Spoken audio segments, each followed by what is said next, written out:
watching on a pipe. Tonya Maso ne ye bedroom ne 5. Fele wo gallon na save your life. When you anya de won't even to our tight. Go phone point so na makofa pro so call ya no buy. I'm saying mom good evening ni akwa baba GYASO you made live on OK 101.7 FM. And you may Yava me VIM lady AFIA POKUAA me team of production solid production team members.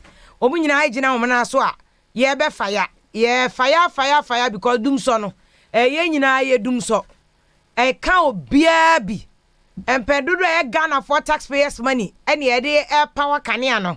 Emma ye no ama VRA for. Ansa no oma ton e de ama gridco. Na gridco de ama ECG no. This is a matter that concerns everybody. Doom so watching. Nti enyume ye ma good evening akwa baba. What says akode na ti akire on ma all fire. Ni anya de anwu tibi. Ghana asem de doom so buy o kai musicians enyum tofo a omu twa anyum ema doom so because I mean it's not an easy issue. Omu nyina were very concerned. O kai ye nuaba Yvonne Nelson ekoye vigil doom so vigil. Now all of a sudden we are being told they say doom so na wo ho no enye exactly doom so. But intermittent power outage. Now, which one is doom so? Which one is intermittent power outage? And you be defining in your mobile at the Hwasing. Yama Bema Charles Ousu, on your Bema Pa Charles Ousu, or Jana so ha, and now Yenu Bema as a for J, as so ha say, MPP ni NDC Tichu, and now Omode sa doom so ye politics. In fact, started. President Kufuor time sa dum so no buy at the time under President Kufuor. Yera Haruna Dusko now my minority leader. Okoka in the future NDC government. And all this source inshallah, Mr. Speaker. Adundum will be a thing of the past. Ewana kakapeno offer Haruna Dusko boss. Offer the boss simple. Because now Haruna Dusko at the time onim se under President Mahama dum so beba. Ana dum so buy. But let's give credit where credit is due. We MPP ni na odi matema, I don't mind. I don't even care. Tie, Mahama solve doom so. Simplicity. Generation issue no. Mahama dealt with it. Now the problem that remained as experts on man, I've taken my time. I could read this EGYASO's report.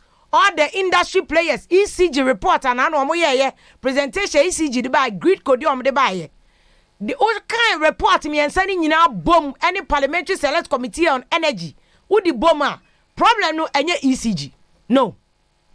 Doom sona eba sesiano any ECG. Eye gridco. Because ECG for acknowledge yes akwaba.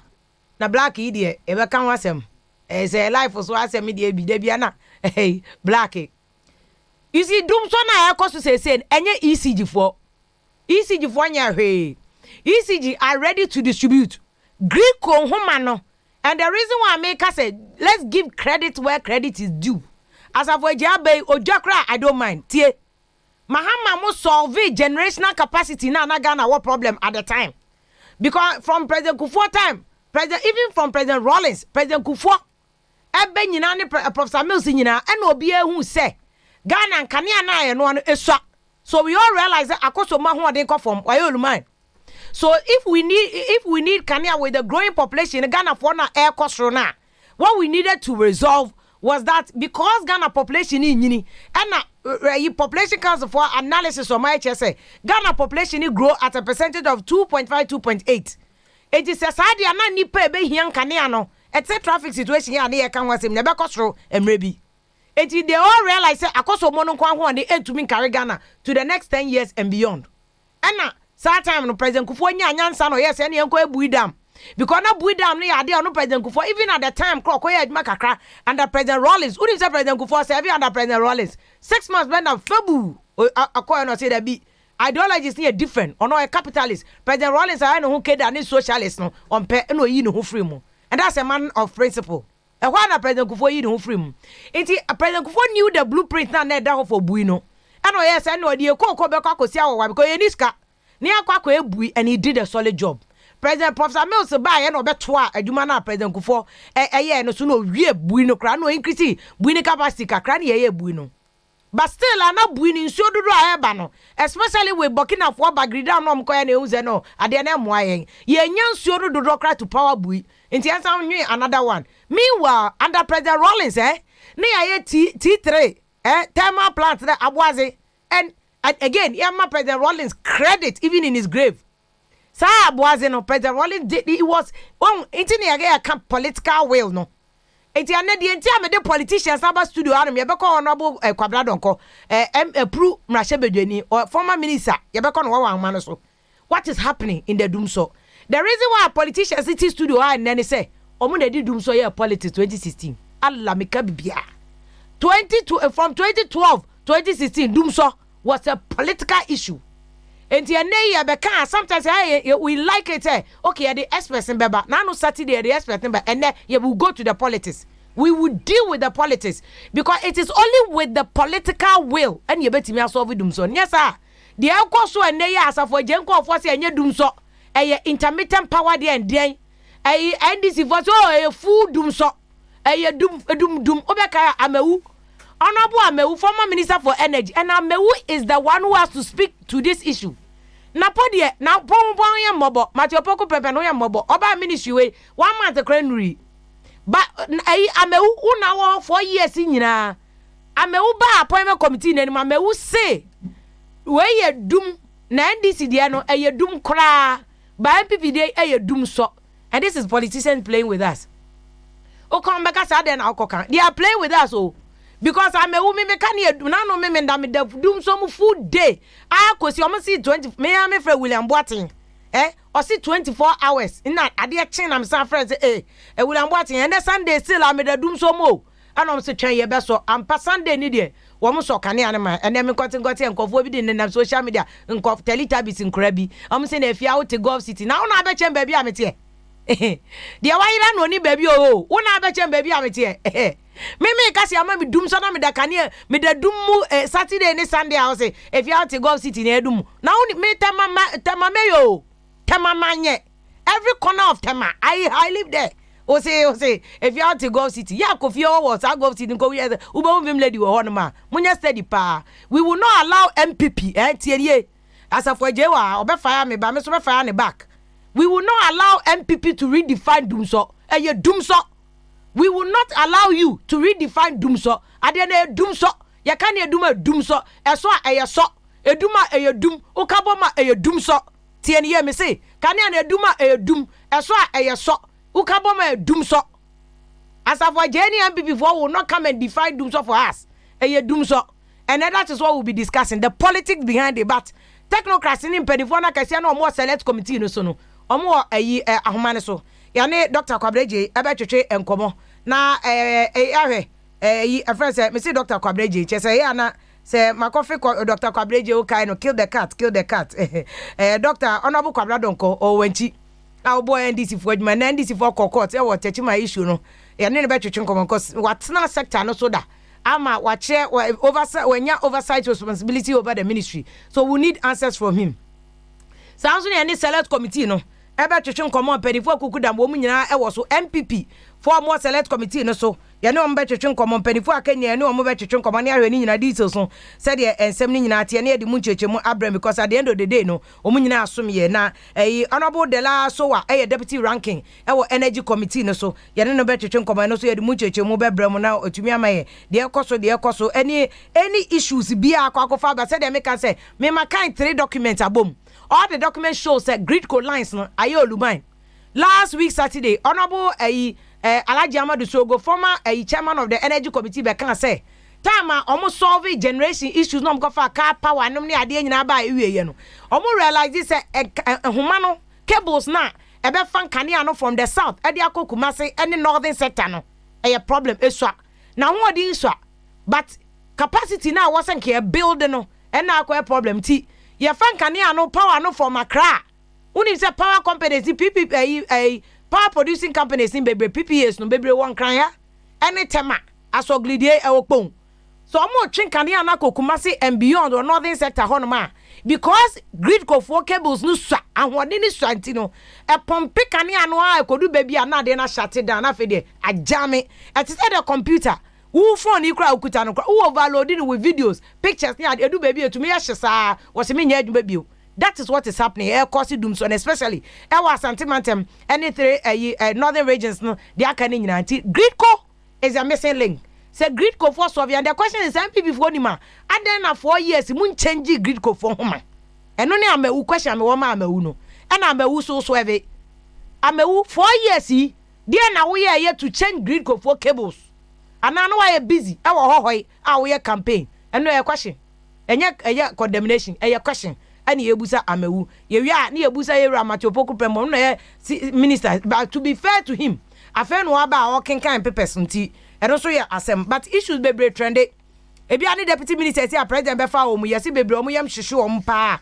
Omu nim baby a omu ko bebre so lobby na say akwa 137 170. President hunu de onfa no ohunu de onyi film. Ebe ya president said ebe a 137 ni nyina beto abaniti no. Dog omu nyina memo obi a minister, deputy minister.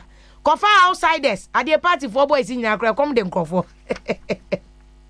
Kofo propose, my word. I be cross person almost to make impact. Ebi one man yes e come dey no pay BBAD but they just want to make impact or person or boy. Here Osafma say ya appointed no senior presidential advisor to President Kufuor. I don't know what this post is. As for je uni man wa che mu da chi bia. Senior advisor Rade Nyankopon Ghana. But anya out of the yimom there. Cause America say almost senior advisor say. But omo ministers in 200. Court convicted Kwapin Polos again there. Oh, ado. Say Ghana oh. E kofo keka say onu oni obi enti na koye big celebrities in Bianca mutu min chom cause dey Kwapin Polo ye. Celebrities akese omo ye dey chance as mo ja omo. Na just on na ton ewo oni obi enti. Court kakapena fane simple. Nti we if you na komo amororo mo honum ne ade no my study. Oh, Galam say president say he will not act in any other way. Ben sure say Galam say no. You bet me ye for ni save your water body so. And now okan wasem because omo ye shemu sunku bia NDC ni MPP ni mo bia ka ho. Nti adon we anobo na inu sefu say ni Yakopon sha no pa okodumede na say. Na nado so Yakopon sha so friend NDC fo ni nyina say. Galam say asem na yo bia asem to omo nyina nka ho na omo solve a problem no. Finance Ministry say ignore misinformation. Ghana hasn't been downgraded to low income status. Finance Ministry and Banana Supreme Court 2020 election petition. No, it was complete. Yera Siedun Ketiano Kaso it was complete mistrial.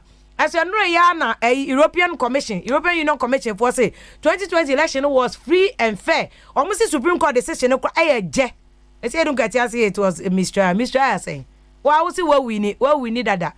Uko court also about bracket. Obi we need a 50+1. After we case, you see calculate to vote anya ya.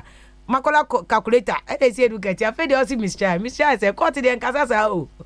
Court the who do court at above level. But who 10 level. Check. But say mosquito nyobia. Pia nyobia say don't cry nyobia say. Go Supreme Court here. Na mosquito. Na you say do get so. Ne yonko pa ni say jo. Amu nyina so na. Omo tesi Supreme Court asemi. When the issues bebre na air trending. As I can say, come this way, clearing. Do you hear any issue? And you may do more canny idea and patch up. Marco Pekka, Crabias, co pot to sign a stove with this one. Bobo stove, no kerosene, the end near you soon. He's enough for this way, clearing doom. A gum nanum ate, now dear, Nanado and Yahoo are more crowd, dear Kaise. Dr. Kwame said, despite or this way, clearing remark, Numbi, now our fashion or how far, and Nadama. Any day a year GYASO and then your critical issues women that GYASO any day Abraham you very VIM lady afia POKUAA you go here akwabra don call no na na twetwe nkomo nem mpani for mama kwa banyumre good evening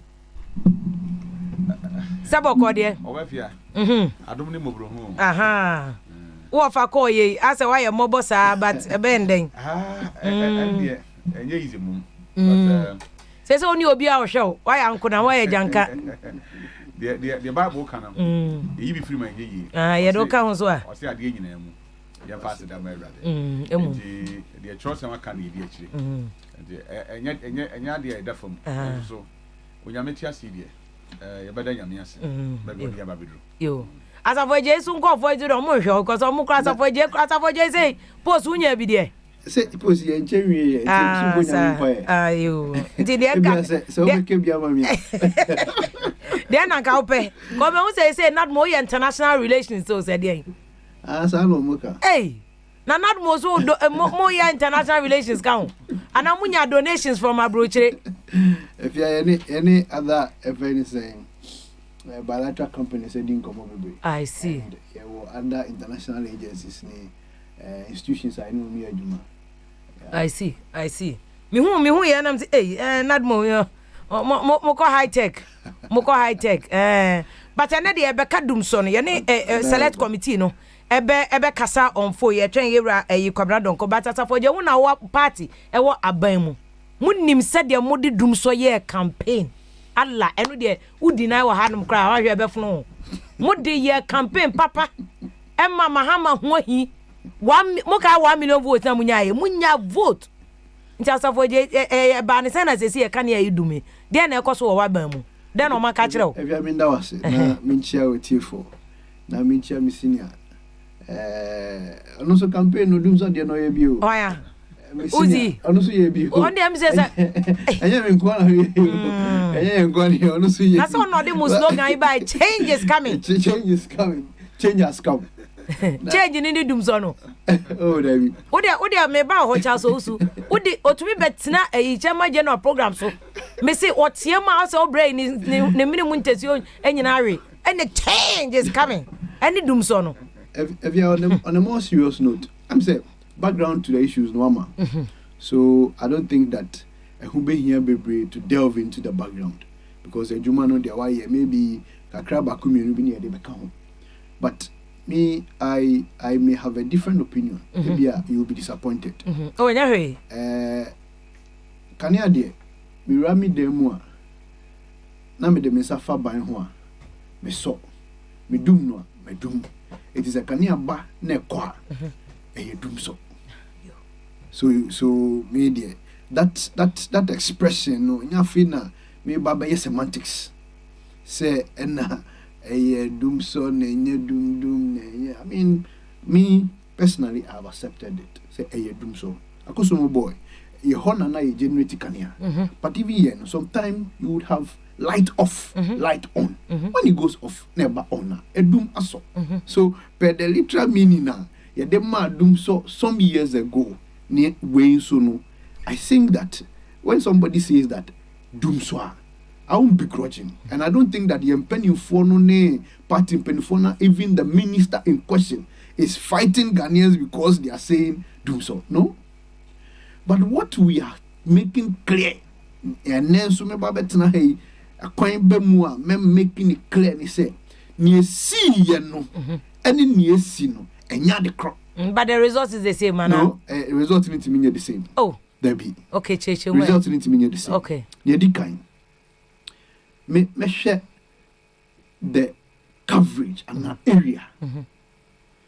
Near ye who I don't seek to compare and contrast on us say catch Ghana for say nearby no e be near no the friend said the discomforter can you do ne so e de ban I mean metiobiase baby a meteno e bia me kan no kranya me anim me nya dum so no bebre sa okay but it doesn't mean say Ghana for enya sa ne tosumienu the samre bi etwamu dum so no na eye nationwide okay yes na eye nationwide etimi free Accra na me do asiwa na me do dunkra na me do bobiem na me do tebeso number 1 and 2 na me do mintia oho nyina no na ye dum kania na eso okay but enedie no vim oni me be hadwe say e Accra Kumasi and by extension Kaswa to make us a winiba. Okay. It's Ghana Cassia nyina no aye kan sem aye ken. Enye Ghana nyina na experiencing this discomfort. Enti enimre bi atwam no enye pe. Let us make that distinction clear. Okay. Ye tosumienu. Me fear duration. Afia the last time I'm Ofia a doom Canadian and do 2 hours. 2 hours grandma kebi and do 1 hour. And you saw it. And you saw it. And do you.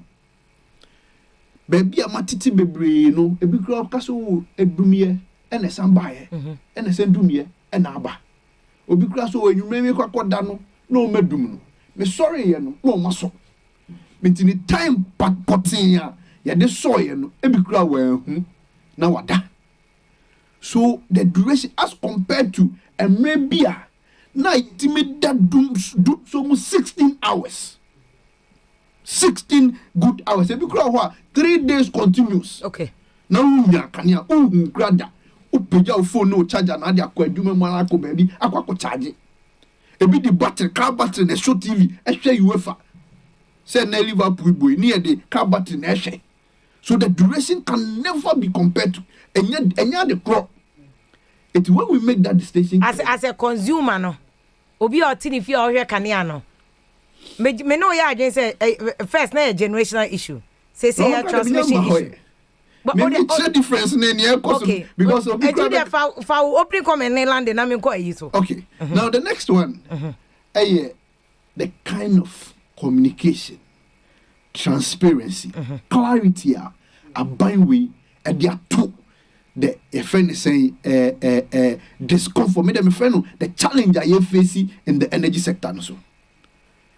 A buy a press conference. Agencies I press conference information nyina ababonte so obinti asia ebia na nipa no na onye na dua na ontu ni na dwene enko hu nkotie ni anase ebia eyebuapayo anase oya manyosem se nya woka no but so obeye objective and fair to the handlers and managers of the issue obehu say this government, as compared to the then government, has been transparent and has communicated the issues well. We were shed the lemma, we've not gotten there. Okay. Look, if you those time na kania ni si supra na yenye hu dum so dan.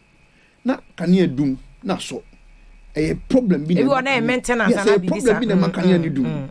So that time no because a friend is saying Saturday day see utie technicians now they will tell you clearly say there was no way they could have predicted this intermittent. Okay. Now Mama be catch you say about 6 and ebedum kania ni aso 7.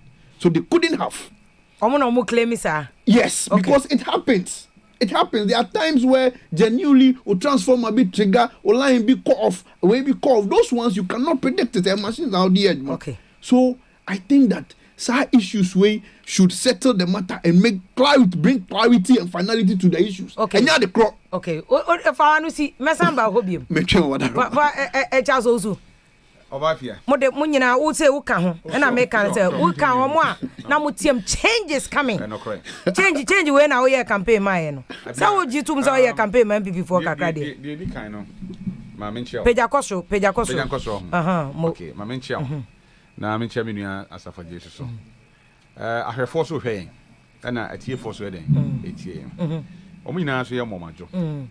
Aha ye wo ye nipa mienu penetia. Millions of the people know outside. Nipa dodo a etie no ade ne kane adum wonim se ne kane adum. De ne kane esisu so nim se ne kane esisu. De metra ha mekan se enye se bi nkontompo se na wutwa. Nokradie no e wa bonten. Mira se John nyame afre no. Okan bibi wo se kane adum a ye ne yade enye yafunyade. Because kane no duma wani na odi behu se kane adum. Esabi afia wonte ne oyam. Nti kane adum a obia timi hu se kane adum. You don't need to tell I say nyinsa no di sia enye ye. But odi sia enye ye. The woman is the make kakra no se we menua safo jedi free. Media mesre minister say onye boat na areas na kane ano ye hu se ho na e be call off no. Ye mfa timetable den emra. Because if you say me pese menim se kane abeso a na ochira meko ba bi na se me to matade na to me ho siesie me access me ho ato. Okay. Se be ade be cha na pa na emfu me mu. Se me wo bibi a me de kane abeya na ma ye preko. But ekoba say because of dinia ye de ato so nti. Say ye the timetable ba kane adum enum ye so enum ye. Nti wo so je atum se e dum so. I feel dum so se kane ho fie wa wundum no na adum na aso. Ye twi kasa no. Ontimi mfa brofo nchechiri mani nye yi because ade no adum ko kane a wo he until say I like the fact say gas I no to me for brofo enchire mu mani nye yi kane no metia etia se kane adum a na se eso a edum ye na aso edum so but the person ye can say de na etie kane na entity no empa obi anim I mean enya de say cheche mu kra ebre ho but the minister minister say onye bold na empotamu na ye fi say nsesaye na ye no affect you no ye mfa metro point ene kura be die dance ya magana fo nyina hu say o san na nya oman ni mu nyina mpo because me tia ye ka say ebia me krom tachiman ye se kan ye ndum ho so na kan ye dum ho okay ebe mo master tia ye de me hu say oh we die mu de na mo nka ho bi but ede na ye aba ama e ho so den akwa akodum enti ye na be ye affected no whether in Accra or Kumasi or Castro no ye mfa nhihye ye mra say enam dwumadi aye di enti no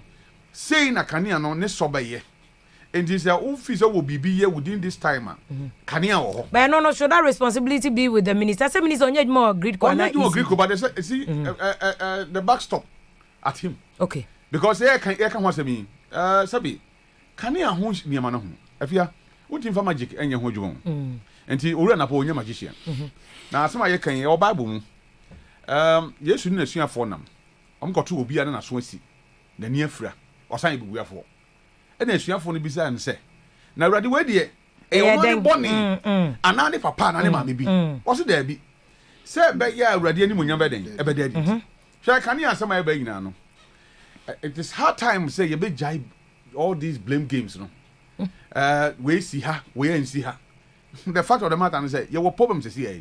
How do we deal with the problem? Kwan be dey be for so ye be sia no kwan. Okay, but before I be call because I know they hear voters. Yeah. Omo akosa light to about this is the solution. Yeah. They are okay. And no mo pay. But because mu nyina mu di num so ya politics 2016 no. Ya mamu sweep here no under the carpet. Enti bacho me say Charles so first question busa me so ebe. Me say una wo dey asem we ba na una na o MPP for slogan. Yeah. Una o MPP for slogan. Minim so mutu ya okade a. Ba una o slogan say change is coming. Yeah. Even 2016 kra na Mekai Professor era Dr. Misata of blessed memory woke up because also what is change is coming, change is happening. What now man respond here? Yeah. Is this the change I will to my say can ya nundum na sanso ana? Well afia the woman I will pray timetable yi. No question the woman say obi anyum say between 2012 to 2016 can ya dundum ye pa. And ye nim say 2016 to 2017 to 2020 so can ya nigina so pa. That's the truth. Okay. And na asanya ba biem. Ye mi say ho say e ba ne sen e de nya kan ya dundum ye ne nya kan ya na esen adum. Hwe you are still setting the same question. Me say who can more de dum so ne ye campaign ho. Enti wanu ho ana. Me no me ho. Dabi. Unu sa mo de dum so ne ye campaign. Na sa ba. Dabi o. Many asafo je echi o. Me kan say eni kwan say ye sa ane ma ne ye amanyosem. Okay. Enti de me ye twam no. Sabi me nya opportunity aka me nya biem. Okay. Because yes, ye dey amanyosem abre. Ama edaso tima. Yo, afia mi say am say ye koto abai. Ana ka wura mahama wini ya. Ana ka dum so ya ba. Nke beka de asema. Yeah, nke de besha mahama. Nke beka se mahama. Aye. But obi a wo be wini about 2020 na 4 months pe. Die na wa ya nti betim di kane dum so den aba. Okay. Nti yen hu se it is not because na mahama wo power.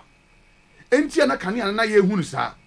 Because na ba ye 4 years ye hu kane dum so but the second term na wo power na ono kura na e to aso no mu no. Kane na san ye den e dum dia. Bibi wo ho a se nyina ye den ye hweka ho asem. Na but until say be yam on yourself na free ho na ye blame games na free ho say oh wo de na dum kese me de num kese e kakra bi na edum no ye be koso anya problems ye wo ya because afia dum so man kofo ye rich o man mu oh sir oh yes I'm telling you a business business e wo ho enti dum so no e ba nkofo bi so aduane on be den on be di no but san kofo no nti o man wo radio so on kasa onya hwe oteneka mu ko adwuma oba oye ne niam na ne sika ba be go ne botom ye mi say ho say Ghana ye adwuma ya mera ne say obi ko ye adwuma na ye hwe wonfi a wo so ye 25 years a wo be 60 years and akore kan yes until say bia wakọ bokoro no ana say bia yade bi ana wa be gya adwuma be o microphone ana so be gya adwuma yes ye mi say ho say since 1992 ECG mpanimfo Greekofo all these staffs nyo man na abanya kwa ma abanya ba mo da so Afia nyoma. Greekofo. Whether Greeko or ECG mpanimfo no. Nyo man na aban koyi aban ko aban ba nyo na e ho ana. Because minim de just obi di ba ma ye cheche mu say owura kofo ba e obeyi nkofo adi. Ana owura mills ba e obeyi nkofo adi. Ana owura mahama beyi nkofo adi. They are the same people and a true policy, a policy direction. Actually, the minister, as I said, or who you because minister, I can say, Sabi Uranapo, so a doctor. Or a doctor. And see, about energy. Ninim dear or cry, Ninim dear to professionals, or more. Yes, I'll be your friend. The last. And dear bad advice now, all these years, no, because if you have the fine opportunity, see, bet you correct all these wrongs. Okay. And so, Manakoi, between 2012 to 2016, na Kania need dundum. Dundum na yes, solve generation capacity. No, and dear Ben, they see a more coin say, your best son, Humana, near fee say, I had that na ye wiki. Because that time, dear, so pay umpo, Kania Nede, a doom. Okay. And to say, your mind for 2 days, we can't answer Kania. If you walk around, you could come 3 days, and so Kania. If you call 1 day off, 1 day, 2 days off, 1 day on. And that was a fine opportunity.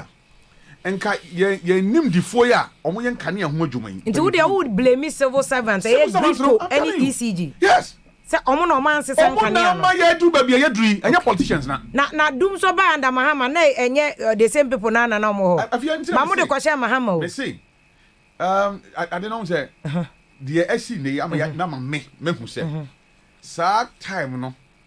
Said the GYASO na dede ane ye na doom so here doom so there near you no ama do uhwe mre bi kakra na hu se no we I me per se e bia man treat owura mahama yi because you feel say chinchina atwan no so ye magic bi na ne ma den etimi solve but enye event enye process because we hear kania afia wo wire ofia hu e betima take you month out na wire the whole house or even more.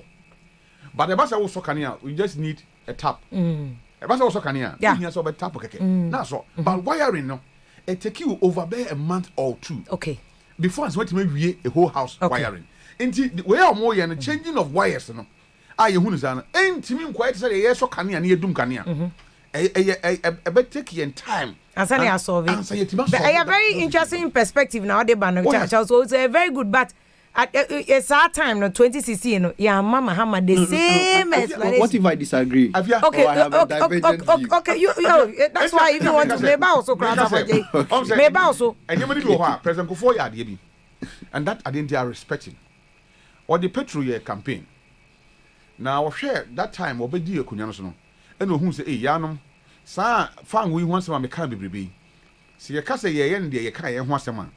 Anhwe ya na de ohabeden e bebra man enti ogina simpie so e ka kire yen say oh yeah sorry na wonim se sa na den etie okay enti for the fact say ye dey campaign at the time na a benefit amanyokuo ba ko amana bedi o man no so afie se ne se me hu se na eni kwan se ke ka na sa na ke ka na fofra me fi say ye to beka sorry to President Mama. What I'm saying is that not entirely because see we some not sorry to President Mama anyway. The direct President Mama the politics we there on hindsight yes President Mama. What I'm saying is that because I'm sorry I mean fi say and take it. What I'm saying is that so that we mini house of Jakan. The ye wom say you know. It is my prayer say yen could do baby na ye wom in fie bi atwam. Okay. Because a ban sa na yedi nyina ekosisi mpie ba koso ahwe de aye bibi na de enye bibi we had about 3 years off and on and as you see aso de o mama yen be for 4 or 5 months to say nyame ya adoma ye be wie bibia. Okay, we are hoping say ye betima wie but me no ba won ka sorry no enche Mahama. There's no sorry. No asafo je men kasa ma no onu ase obeka sorry to President Mama maneka Charles also beka sorry to President Mama say we did dum so no year campaign. What the woman is say Charles also yes or no the obeka sorry afia yes na waka no so na waka answer be ho yes and no. What we want explanation na obeka sorry at President Mama. Me say afia answer no woman kwa me answer but yes. One answer put dada asafo je we say e different. We say we chechem say this kind of doom so no would you tum say doom so but e different. Mama Chow, I have a different view from Miss Senior. Okay. And where you are Miss Senior, but Senior where I disagree. I respectfully disagree. Look, near a sea and maybe a tremun. The MPP then gave an alternative view nientia me face say you blame government that time no ye na a political decision no and na me we. Okay.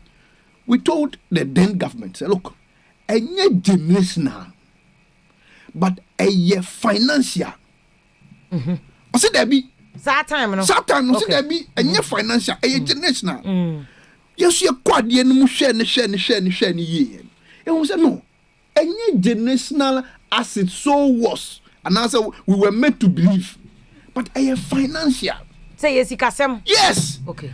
Now what is the difference? The difference is that because Canada you generate yes Canada you see the difference is that near Nigeria our agreement our supply gas because of the new system now after hydro you cut thermal you need to power the thermal by either fuel or gas. Both are expensive. We need to pay Nigerians because woman na reliable suppliers. Omuma supply and they power some of the thermals.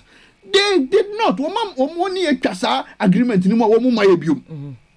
And that was the cause. Na no nya foreseeable. At the time I was signing a WAPCO contract. Na nya de ambotimi asusu se besi ana. You see, let us not mix the points. Oh no, it's the same thing. Let us not mix the point. Yam pese me say. Now car. I was so to fu agu car ni mu. No watimi dia kɔ bobiem anase siwa.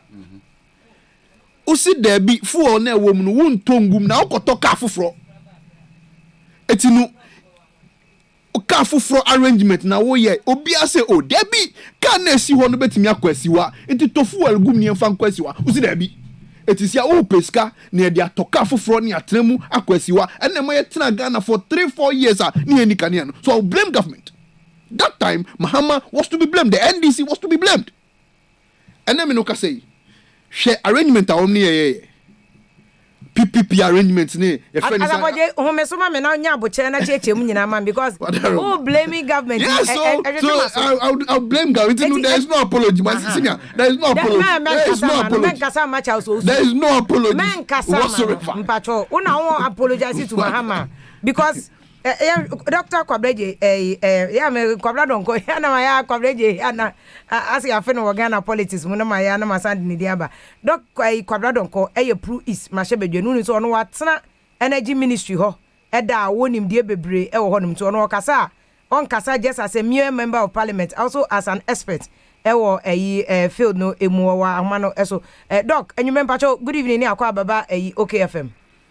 Good evening, and I'm here with you also. You doc, it's here for so as I say. Minim say na wakwa up and down pa court ni ade wo wanchinti.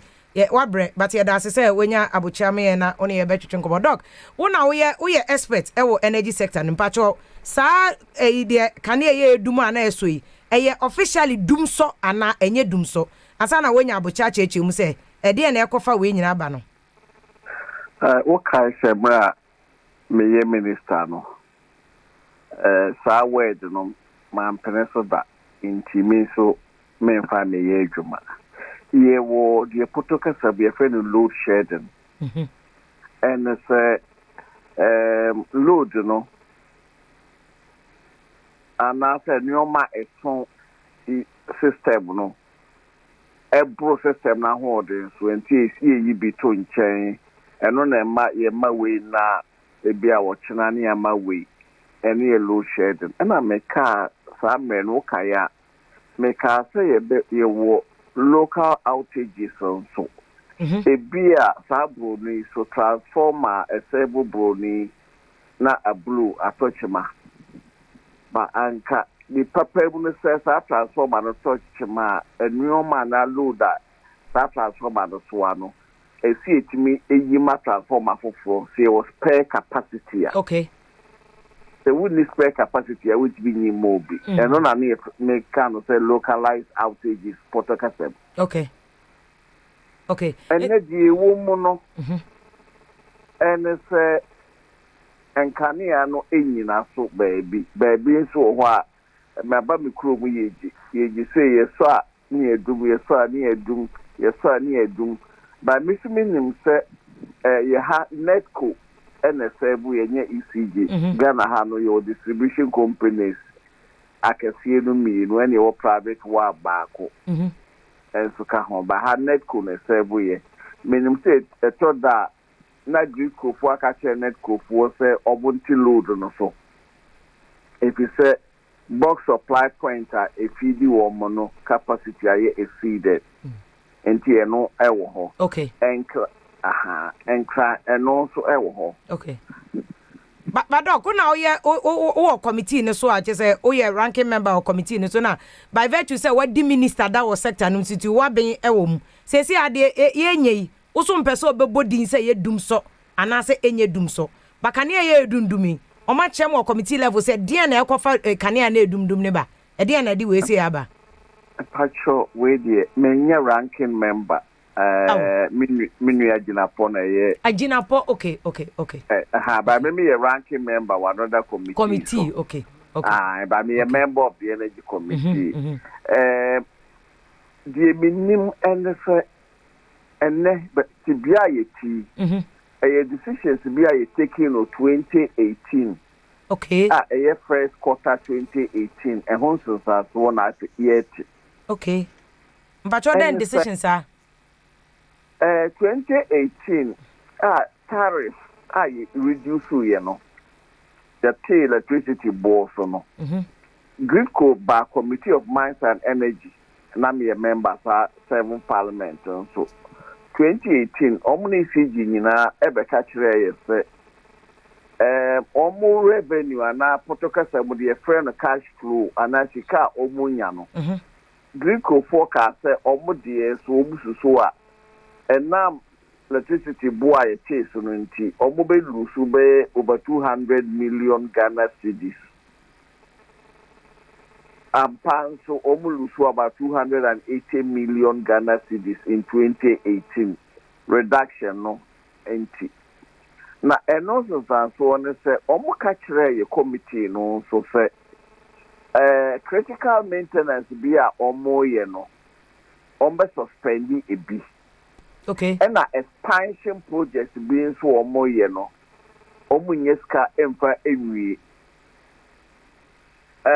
French for Agency for International Development na almost the Greco almost funding Greco projects be but Greco or counterpart funding be so mutria okay and I'm say almost balance sheet protocol we can say impaired nunti French Agency for International Development suspending projects no some projects no one can say ye towards 2018 area no 2019 no ayentimi anwie no enam sika seminti ena enne sa project so na fe na ye toaso ye na kese ti ewie 2018 2019 ena tariff reduction no yentimi anye no afi na eno ye ya minister ne Greco for mrese be we ni ebisi baby July baby September ne de keka ho okay na me as a Ghanaian na obi nso asabe sector no me wo interest wo mu de ha mekese ene ye amanyo sema ama ye take decisions to be enye based on actuality enye based on the eyema oman no 2018 abai ni POS ka so multi tariff no so ye mu bi ka sati ai wodi e kra wuti ye wa beto so obi aye atreme be din ye din awie entu de to aso na mo mu ka say manifesto commitment ye mo ka campaign si e beto so wo twa texture ma we a wonye hwe and no that's what they we and it's dog Mr. O we dey anya say metwa no pese o emphasize our point my say sa tariff na aban kote so amobo aban kokko say enko nya ne sa na enko generate sika kakra na enko onya bi map Gridco for no mo fan change sa lines na wo kan say ko ma anye say a political decision o man take it a political decision na enke ne ke nya bi solve sa problem ayenda esumome wa and the projects that and no any the major chunk which or how mubeye into mubeye do so and no critical works no I suspend bina ye postpone no bino ɛno ɛyɛ 70% ɔhamu nkyɛmu aduoson ɛno na create saa problem no. Okay. ɛna yɛwɔ nneɛma bi nso sɛ ɛnɛ no demand ɛnyi nti afi bia no demand ɛnyi no ɛsɛ yɛn nso yɛ increase supply na ɛtumi meet demand ɛno da hɔ. Nti sɛ wɔ critical maintenance ne expansion mo anyɛ na demand nso ɛnyi no ɛkyerɛ sɛ deficit no increase. Ɛno wɔ hɔ. And you some issue with fuel. ENI Sankofa fail, compressor be fairly. Na eno sunti emra na meye power minister no. You will be being energy security. You can say diversification of sources of fuel. Won't me emfa fuel nyina into one fuel source so. Enti and I plan be say AXA plan. Na use heavy fuel oil. Chico Tapco Sana na so green mo so na ye dual fuel and we use light crude oil and we use gas. And the basa gas no touch ma na wa convert it to heavy fuel oil. And as they use heavy fuel oil and as light crude oil they use light crude oil.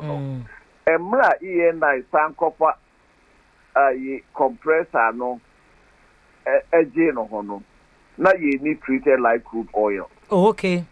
And na heavy fuel oils you need be. And na pay na abuy a take steps you be pay be aba. But me penyin bi a me ye adwuma na say Dr. Tiaje no a professor work in university. Okay, bibi say you need energy problem or finance problem.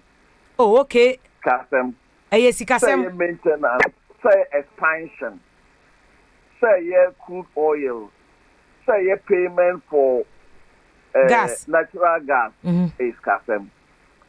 Oh, okay. Say CIA VRA, a car VRA, the Ghana Gas Company, no, and you can't get what. If you say, almost revenue, no. ECG ain't me and break even. Potokasa is break even.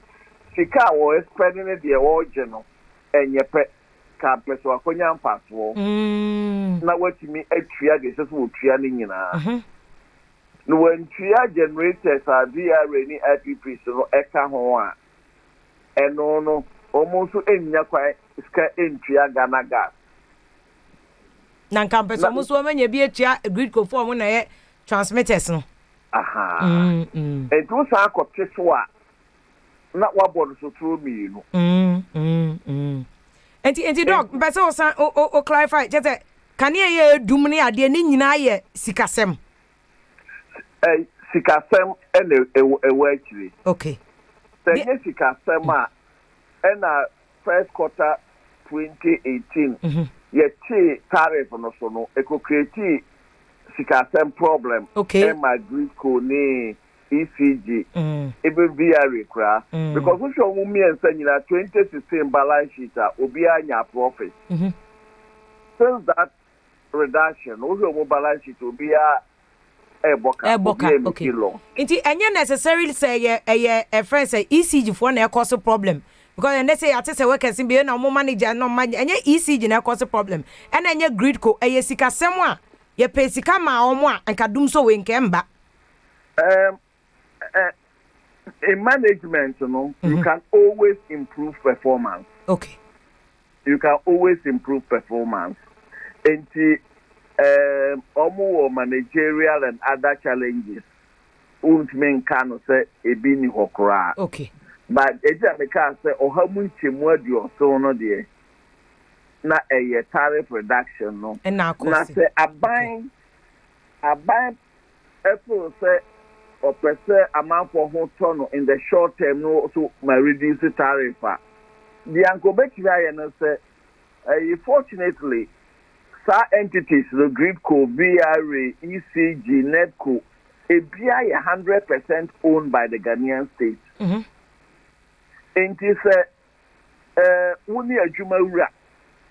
nasa adwuma no working capital what is score bobenya so amom working capital abafema ese wo this ka ekom ho o re-inject capital so the economy potokese mu capital injection as a sole shareholder and also abayanye.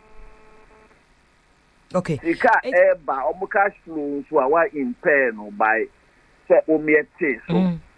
Ye so na buy ekuku ska bi ma wo mu say as me capital e wa adwuma no mu me mamu additional working capital and ko butu projects no. Okay. And also abayant mi anye. Okay.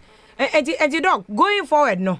For omo hwe social media omo hwe wo radio etie wo radio so na ade se bi edum obi kanea owani da so bi say for instance nke betimi asolve dum so ya se a wo say yesikasem ene ade e hye kese se wo cash ne se sie ya kanea no be so 2 days betimi de na wotwe aye adwuma na ma ne kanea no aba abegina so yenya no a de mbie na wo say solve na kanea na agina so a enum cause omo ye industry players ya de nyina obi esu say kanea no dumpede so a cost omo so boka e wo kwan bebre so omo ye tire wo me pamade na ade nyina. How do you think say enya sika na de na enya betimi asolve na kanea na agina so enya sika ni nyina still no project no be take time answer na yewie.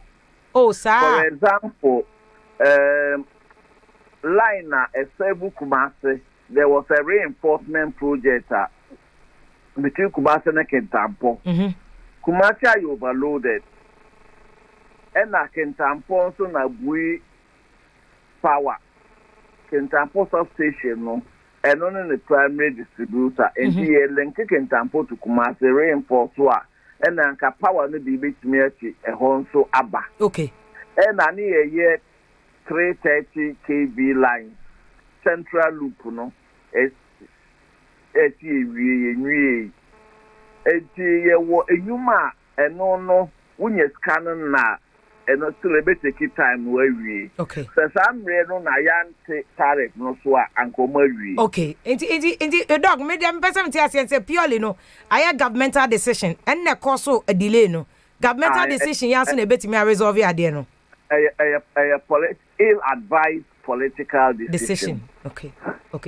Ill-advised, I'm saying. And I hear a man for so ye can Ghana for sebi manofu amon fine cheme.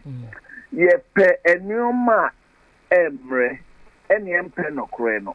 Okay. So there's nothing free in life. Yes, you won't ye light boarding, but my who study be actually say yeah, you free crown, you improve your efficiency, your library with me actually so by 30 to 40%. Okay. Into conservation, it would free any industries, near offices, Ubeko office be a condition to no be anymore. To be anti them. So air condition. Now my kakoso say bet me actually a home 2 years na ya manage a fee in your manual. Your life will bit me a buffer. But ye near pedibia for na ya wasteful so I come home. Adiaba Kwa amount for pre enem say 70 to 80% of the payables. Sikasa say Gridco, ECG, Netco, VIM, Etria, Edio Mojumano, we Aketria, 70 to 80% in $1 denominated, the piano dollars. Oh, okay. Sika Omoji, every home, we are going to see this. Any time there's a disequilibrium, say dollar cost na omo tika swate. Into obi akranka omo no kra no dollar ni change e mema omo tika no swate. If you say omo payables no ye dollar denominated. E ka ye say Ghana ye be already Ghana see dollar denominated. So ye crack crude oil dollar denominated. Ye crack parts dollar denominated. Heavy fuel oil dollar denominated. Okay. But sika ye G3 ye hono CD. It would be answer no akosesa. Okay. It is $1 no cost so a. Ube here more cities no akosesa akutuaka. Okay. And the power sector no ewo sa challenge no. Fees ye was a challenge no. And the kobasa was ankoti omotare for so a. Not challenge. What's our mama boka? But dog, me jawa more because minimum so do my doors. Oban crying near to your waka power sector and especially buidi as they say they almost solar crab boom. Sans a buina who are no conform to I just say a cotria near the canary biama. But say a dog, one now what that here conyaso as minister. Sir, doom so would you say a beba and I you would have acted differently. In fact, me give this even 2018 no aban we kura no say yes that decision no mo take here no anka ma. Okay. And I'm sure what we solar no so Miss Remo solar year. Now so couldn't be use solar for the kind of base load. Base load any day no. Any fear day no. Sabi you say wo ye adwuma kese bi. Na power be use won't be use solar. Okay. Mamenka ebi ntro mankwaze kro friend mankwaze was central region. Solar farm be wo 20 megawatts capacity. Emra me minister no. Me apam for ko ho say ko farm no. Ye gina for ye hwe solar farm no. E na cloud cover mununkum bi Amununkum na you correct. Amununkum ai correct. Mununkum be fast so. Generation drop within 1 minute from about 80 megawatts to 2 megawatts. And the basa na wuni conventional power would be support no. And you're reliable won't me for home to so. And then you see use solar for now for base load. It will be supplemented. So me feel say me feel light. You don't can na daytime the solar no and me use panels na me use. Okay. E boadie now to yentimi emfa enye base load. Okay. Yenye storage technology enye nuru ba bia itimi store. Can you no manage through solar? Doc, mama no say na minya o minister fra no panyina na wonam court because of taking my case na NDC contested parliamentary presidential election results e wo no nti mama nya o mesa aba ho ban kran na ya to e bo na break power ni nyina system no mu ncheche mu no down ya da se bebre yo Dr. Kwadrodonko mrache bedwani e wo Pru East one say former minister na kohwe energy sector no so no kasa de ill informed political decision.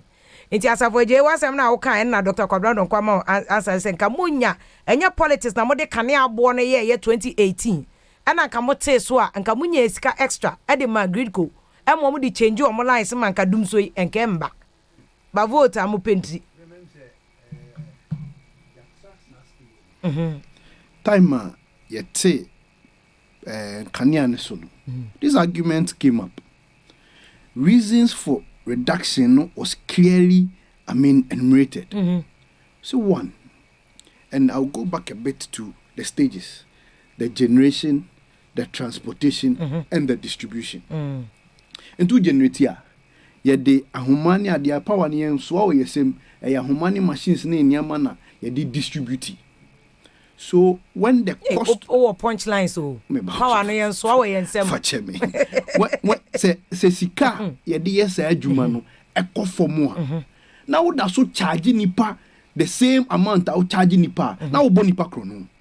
That's number one. Okay. Number two, dollar na oboso no se dollar no ekosro a you are forced to increase the price, but se dollar ne ba for a the same way a dollar ne cost will increase the price. Dollar ne cost for more also will decrease the price. So these were the reasons for the reduction then. So me kai pass ye titis we the NDC and the Jinapos led a crusade and can see yetiso ye the politics ye the politics. No. You see, enti na make sure say this matter. It is clearly stated say any financial. But penny no so as former minister say financial sika sem former minister na breso e na dum so yi e ba yo Nitikra ni ekote power ministry because initially e energy ministry pe. Ni said that kote power ministry man no say wonu nko won fa ne nim de na adwene embe solve problem ni mayen. Na no mo solve dum so. O solve when one resign. No one never catch us when because timeline no he couldn't meet the timeline. But dum say mo ba na dum so. Men semantics. But as of je mo ba na dum so. Their articles, their stories, their publications, I check clearly say they did not solve them so. Hey. Yes, of course. If I bet me having that discussion. Clearly. Say NDC did not solve them so. May pesa discussion. Na kapa mo na mo de buy. Ameri mo na mo de buy. You see, okay, then you are not preview to our argument from day one. Yeah, argument from day one. Let's say any generation. It will be some Kappa now be some America. Which minister not dispute to say it was always a generation, it was a financial issue. As we stand now, we available capacity. We are 5,000 megawatts. And now our demand is your demand is about 3,000. Thank you. So they are available power. Until there's extra. Thank you. So I'm telling you but that extra no there. As a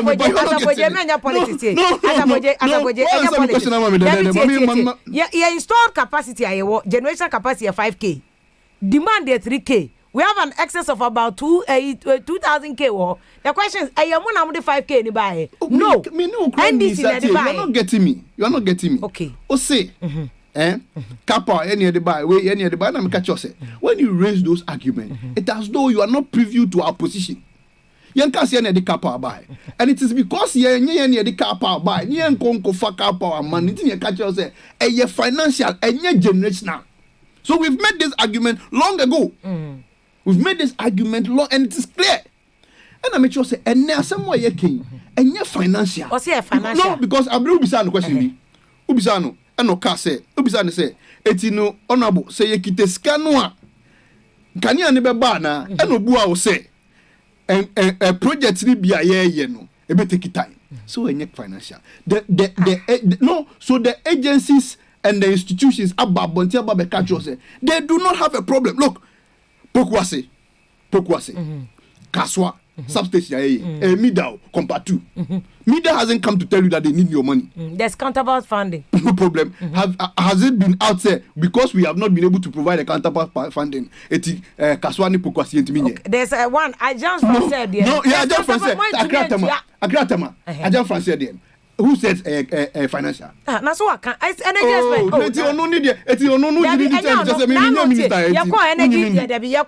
forum no. ECG forum now. They made it clear that they couldn't pay. You see, the point is that I don't need to be at the forum to know what is happening. Okay. And I mean, your minister, to you mean you own. Maybe I bomb the former minister and come Kasa obedi. But me your minister to me Kasa, Vim for me Kasa no. But the point is that what can clearly and the solutions to the problem has been outlined. I say, look, your system now, you the distributive power now. Your substations in Accra and your substations in Kumasi. Now they have been saying overloads our substation, and he mentioned something. Okay, say load shedding, and our church and load shedding, and that was what we experienced for the past 4 years during the administration. And they said, "Can you be new? It's ye chene tot amobia no bia bi." This time round, and yes, can you be new? Can you know ho? But problems and the offense saying technical faults and challenges near now. Ahomana eswa can you ne konimunintinu. I will see a taking some off so we can do and adjust those ones. Okay. So I had two different situations. It's let's be me. I don't fault NDC for trying very hard to make political gains from this issue. I don't begrudge them. Because you did the same. Because so reasons are when we lose about 2016. Power way was one of the major factors. Good. So and then when they are doing that, I don't fault them. Me enemy party for enemy communicators at Juma. See a better Ghana for say, look, near one more canoe and you crack. They are painting a certain picture to give you a certain impression. And you understand here, no crack no any. And that is what I'm doing tonight. Look. Me no ka say. Ode ayo adwuma. Me so be ya me dey say me do me tena me fie na edu mekania. E dum so. Ode ma kan ba so as a boje. Mami kwa chaso so uni abe manager tum say NDC dum so ka ho na NDC lose 2016. It's a fact. I say a fact. Me ni wonye achi ye kra fact is true. So I can say dum so ka ho na NDC lose yi. And sa lose na NDC lose sa vote na eba omo because they said they have the men. They have the people, they have the strategy. Ombetimi am yakwa o kite nana do famous ko yetiska on the comedy. Yetiska on the comedy. Me from bi na ya you do me I do you. You touch me I touch you. Man no go best. Sana yede sabi ya yinam kanea. Ya kwan yensu ene ene nyina ya o. Yeah. Na owura kwamra donko wakasa yi ba. Wakasa say as a matured politician. I think he will never do politics with it. Na many answer your kind pa say na on yin tumu say e dum so. Fi say ni penso no. One tiase sa. Obi wo kan ko be the chance ah. Apem bebre na say e ba ni say dey say oh advantage aba. Nti ne yen suma na yen kansa say etisa akra na etisa. Sa amanyo sem sa na yen. But wakasa yi pa. Nti ye be sere ya dwen oman ho kane asen adwen amunku ho a bigide se oman betima fantom paifra afia wan ya dum ni kane ya bisa se o ye party be ni so mentem ho ye dum kane a NDC ni ti 1PP ni ti edum obi ade obi a wo ye cold store a wo ye MPP ni ya dum ni kane a obeboka sa de edum NDC ni ti dia obeboka nti ade bia e fa ye hu nyina ese se ye kan ye ma oman no mumeden edi ye nimu kan na afia oka asembi na asam no hunya ba wose aban ne bae na otete kanea so na omo kan se eni kwan se gaban ne nsa eti so ya na aban ne tie so tu aban ne lusu sika se si ameno ka sei kanea o de tariffs ye betum what you say enti menene ya adwen se empo ewom se ye na ekushi ye basanka aban na nte so a we enka aban betima generate enough money esen ka odi yes okay because I don't know but if you say hamra drumra ahan so owuram enti ye ba ye dwuma na eye sikasam why I don't timi sana kwa o na dwom na akoto akofa why na de abesa sise ye di sika den ehim enti ye kan nyina na se o man ma no so otiase se ye pese ye enjoy electricity no yeah kan ya no sise ye tuaka oh na me poma me wo me se fia me hu say obi aton ade a woboka obi ye ton ade a ye boka sa apart from Ghana say because sakane ano ana ya kane ano ye station a ye wo sisi ai okay e dey na buy peace FM start here some years ago enam so ma hello FM buy enam say mfaso banti ana ebi ba mi ensani TV na den abeka okay adi senka ye de come private company me bo ana ECG ana yesa ye de almost about PDS there no PDS ye de come man kanti ko be boka ko baje say ko on baje but ko so baje commercial tariff I'm telling you as say na Ghana nko an say ECG for ekoji sika da bia menti say ye nya surplus da ji say da bia aban ko pe bosia na odi sikara ba behjem bosia no so ko a emma na de o ka asem bi di say on say ye bo bosia wa monone a you $2 you me patcho just also who me someone because this PDS angle now they are bem no a very important pa uni muni asa for Jane and for MPP for PDS how this whole PDS deal was managed me pese onya aboche na cheche ho ni mami nti mami kwa man so na me honorable Dela Adwoso a member of the energy committee parliament and then the nimpanifo nyina kasa so that we know or your deputy ranking so committee no so nti panifo nyaboche asa for Jane nyaboche ubekasa u pese oye u party adjumanti nyaboche ma so anu so NDC o ano so NDC na we so abekasa nso na oni Charles so muti nyamu nye change so PPP anze mu nyamu ye changes coming for esa yo ana good evening nyumre good evening ana nyankopon adom na mpacho so oh me so bibia boko mekania keke na akọ off yedu mu kania nyumre ewa he afisi kwa aba hotel bia me kasa sefia I see but we area obetimi abo area na ache for security reasons okay enti ono abo won awo committee ne so sa the air cost sefia dum so na nya dum so Where you doom so pure. And I'm patronable. Then I cause this current doom so no more committee so then I'm unim. Mismanagement, gross mismanagement, and then I cause it because every 2017 they catch all the power players say the way you are handling affairs no at the end of doom so. But on one day, in Sesiano, Abba, your prophecy no abemo.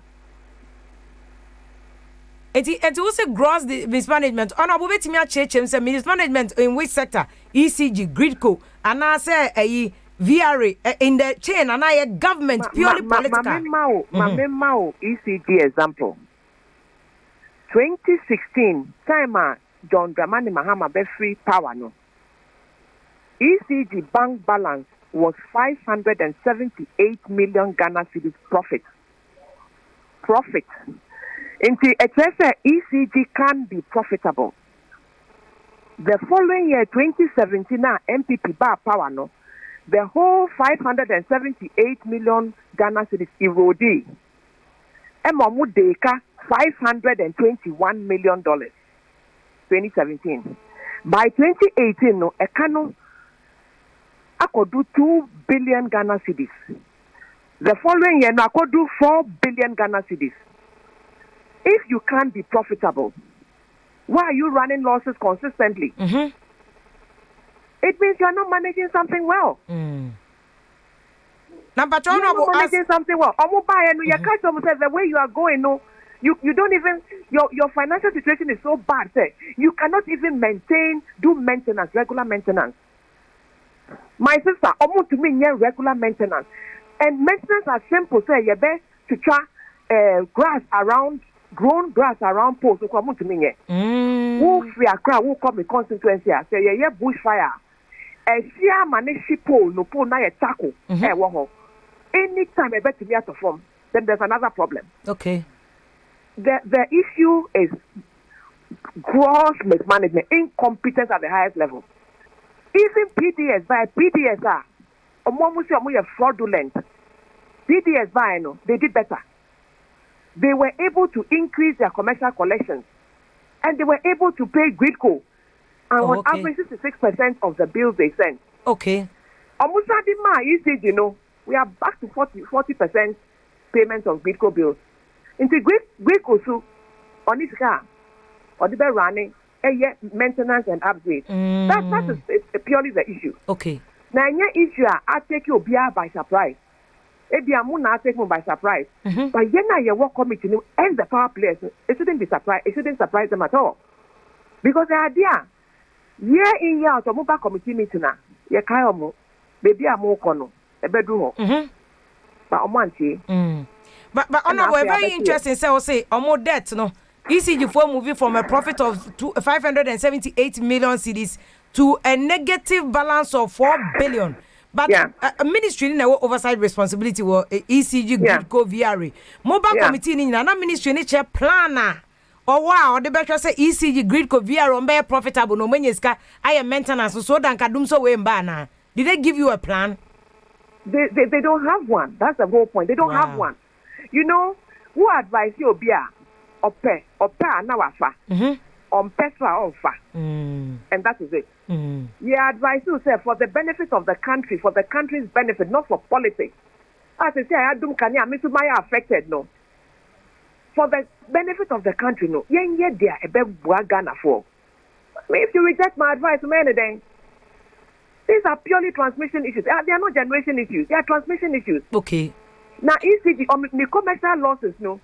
As at now, it's about 34% commercial losses. Technical losses is one of the highest in the world, 4.7% technical losses. But technical losses, technical losses, or more transmit here. Ahumano equipment near dada, electricity free. Oh, okay. Eshigu free.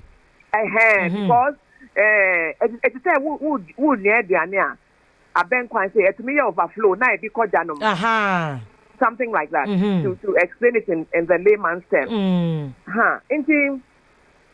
Technical losses, no. We are one of the countries with the highest technical losses. Our man, we go for more transmission lines, no. Okay. Every year, there's some maintaining.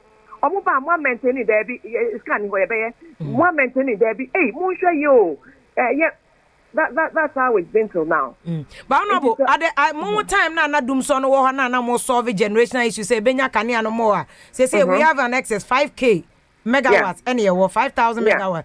I don't know when changing human account. Say definitely say a generation no cost ra. Baby a down a Kania ne be fan so be definitely to be an issue. And in knowing that no say we increase Kania no yen changing lines. I don't know man starting and changing lines. Won't change the lines. Yeah, time no they be ye maintaining lines. Okay. In case almost ban and cost to maintaining lines no. Now ye nim say we Ghana no every year the demand for electricity increases at least 200 megawatts per year increase. So you plan for it. You don't wait until I do 800 megawatts. Now you are like, hey, what do I do now? No. You have to plan ahead and know that this and this is what it is. When the MD of POKUAA came to speak, in the press conference, they knew the problem to come, so they had planned for it. Okay. So it's a matter of efficiency. In the gross inefficiency, it's gross inefficiency. So why are you saying that? Why is it that even PDS, it's a fraudulent company, was able to collect their money. So they were able to maintain for the short period. It's PDS for to me a more efficient chain ECG. And American even government now can say fraudulent. American is a fraudulent company. And then the reason why there are inefficiencies is if you listen to the ECG workers, more contractors or maintaining lines are now changing whatever. They cannot call PDS home. PDS cannot be a workout merchant bank 300 million. Muyi mag ECG. No fantastic. You even that can be done. Who is to take the money from PDS? Yeah, then the end solution is the few paying the electricity bills This is highly unfair to the poor Ghanaian who is not able to make ends meet. Now work increasing the bills rather than solving your problem and having money to run your organization. The easiest way out to say increase electricity tariffs. Okay. Why don't you collect the money due you? Why don't you make the system more efficient? If the tariffs are high, illegal connections to the cost road. Okay. Mami Musa question we say over the last 4 years now the committee level report on the changing lines in 4 years here abamba lines transmission lines dada na okay. Because transmission lines now are weak. In there to meet trip anytime. They don't even know where it's going to trip. Estimate repair anytime. One time, power New Year to say disco light, Almost grabbing a boot also. Why does a tree have to fall on the pylon? Because we have to clear the area around the pylon. Okay. Even that, pardon my tree, I'm not very good with trees. No one we are okay, po. Pardon my tree, me I get the mechanic blah blah blah blah blah blah. Pando. Meka I'm struggling with it. But there are simple things as a nation. People should be accountable. People should be accountable to the people of Ghana who elected them. We shouldn't take people for granted. Because increase the tariffs to me and okay. There are other ways you can raise your money and leave the poor people alone. Okay. So now a few people will be made responsible for paying the bills of the people, the 34% who are not paying or who are illegally connected. Okay. Why are we doing this to Ghanaians? Why are we letting the ordinary Ghanaians suffer? Why are we doing this? Okay. But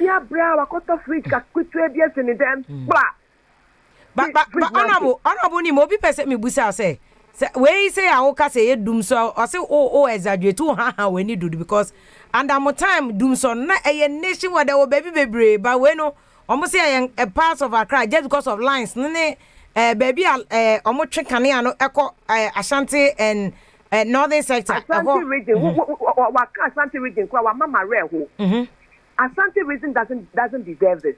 Yeah. No ye MPP stronghold. Ubeye kanya obeye ho first. They will go to a Mary.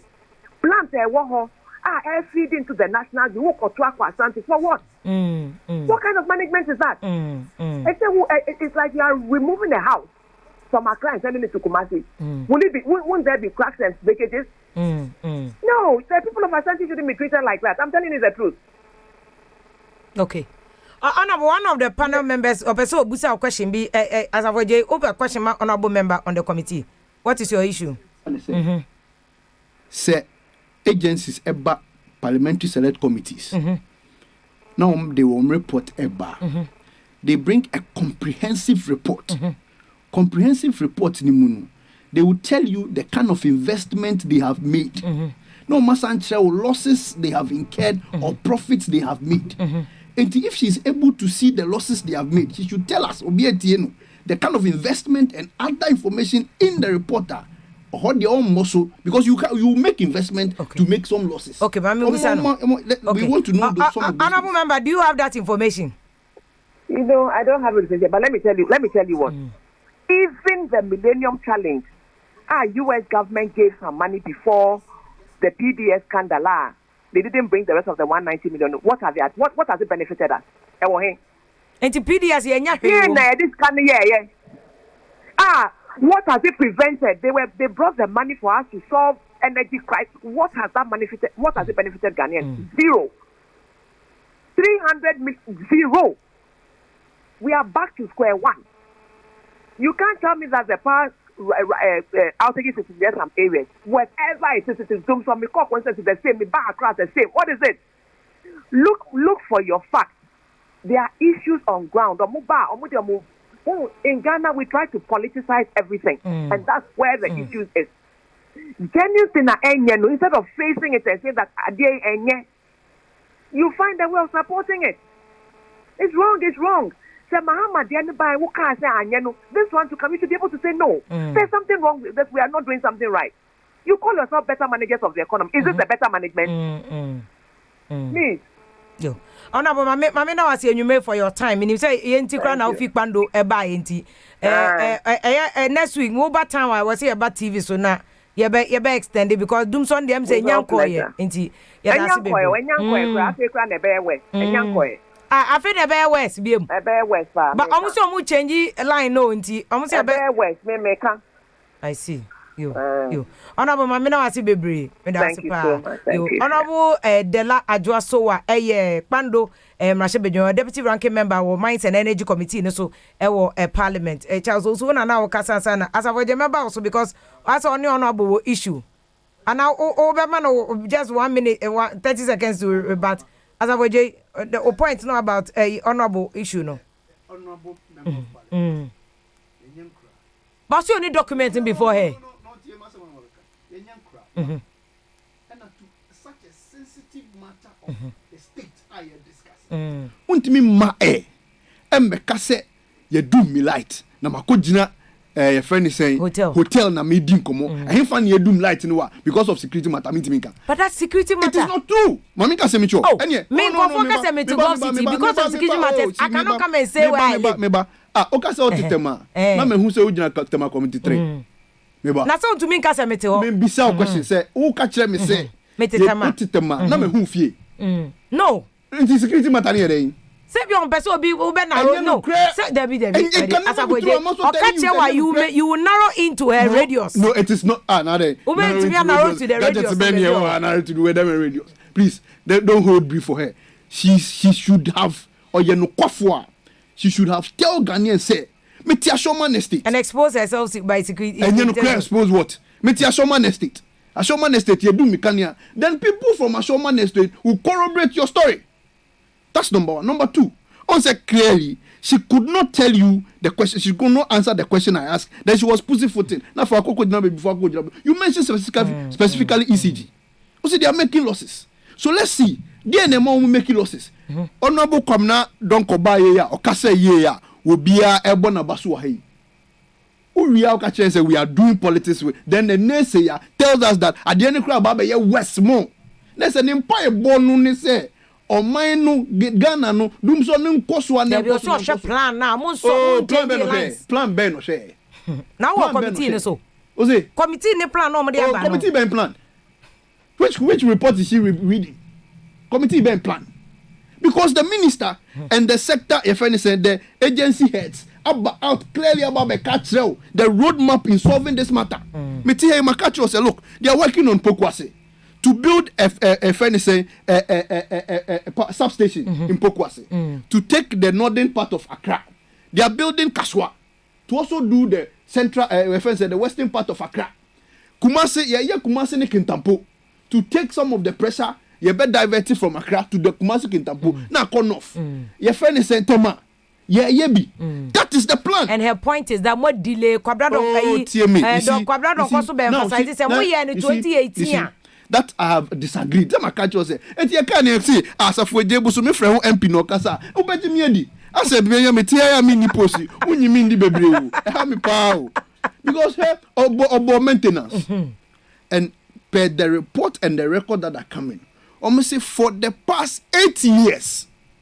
You maintaining machines near. You maintaining lines near. Yes. Report Ben because I have seen a Sorogo as chairman of the committee 2016 the report say they started to change the lines. They secured funding from Agence Française when you start development. to change the line, you are not countering my point. To change the line in 2016 doesn't mean that for the past your friends say 4 years, okay. They've not maintained it. 8 years. Yes. Till now and then 2021. So 8 years back. Ebi wo ho aye wo mu 4. Wo so wo mu 4. What you say? So the question is that plans ben if no mu maintain here, wo ma kire yen say, yen maintain here. Okay. E ba yen maintain because if you had maintained it 8 years ago and I said 4 years ago, Kenya problems were yenya. So when she's there talking about maintenance, okay. As though maintenance no e yatare yesi and I say e car bearings are yesisa and hops. No. So she should not be hiding behind. And now my punchlines bear me so.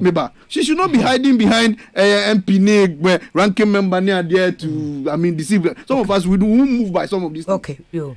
Me for myself, that also because also two time they are funny be me, I have admitted a lot of things she admitted. She said, trying to make it look like we are running away from the fact. Me say, can you do 1 minute and answer the next minute? We have admitted it here, and nobody in our government is running away from that local terminology. Oh, baby, are running away, baby, deny. Me, any problem with those ones. But what we are saying is that when they are trying to fight for equality, and yet the same, we are not on the same level. Me num your friend is a VSOP na me boa. Who no petitional boa? You know sorry, you the same. What you say? You know sorry. Dabi, me sorry, me nya hangover. Who be who anim? What you say? Me sorry, me nya hangover. Me no Santi, I don't know the difference. Okay. Adichina me sorry come me ye clear me na me kono. Na sorry one twatu and twaso na say you nya ne sama no na say one dan num paranda.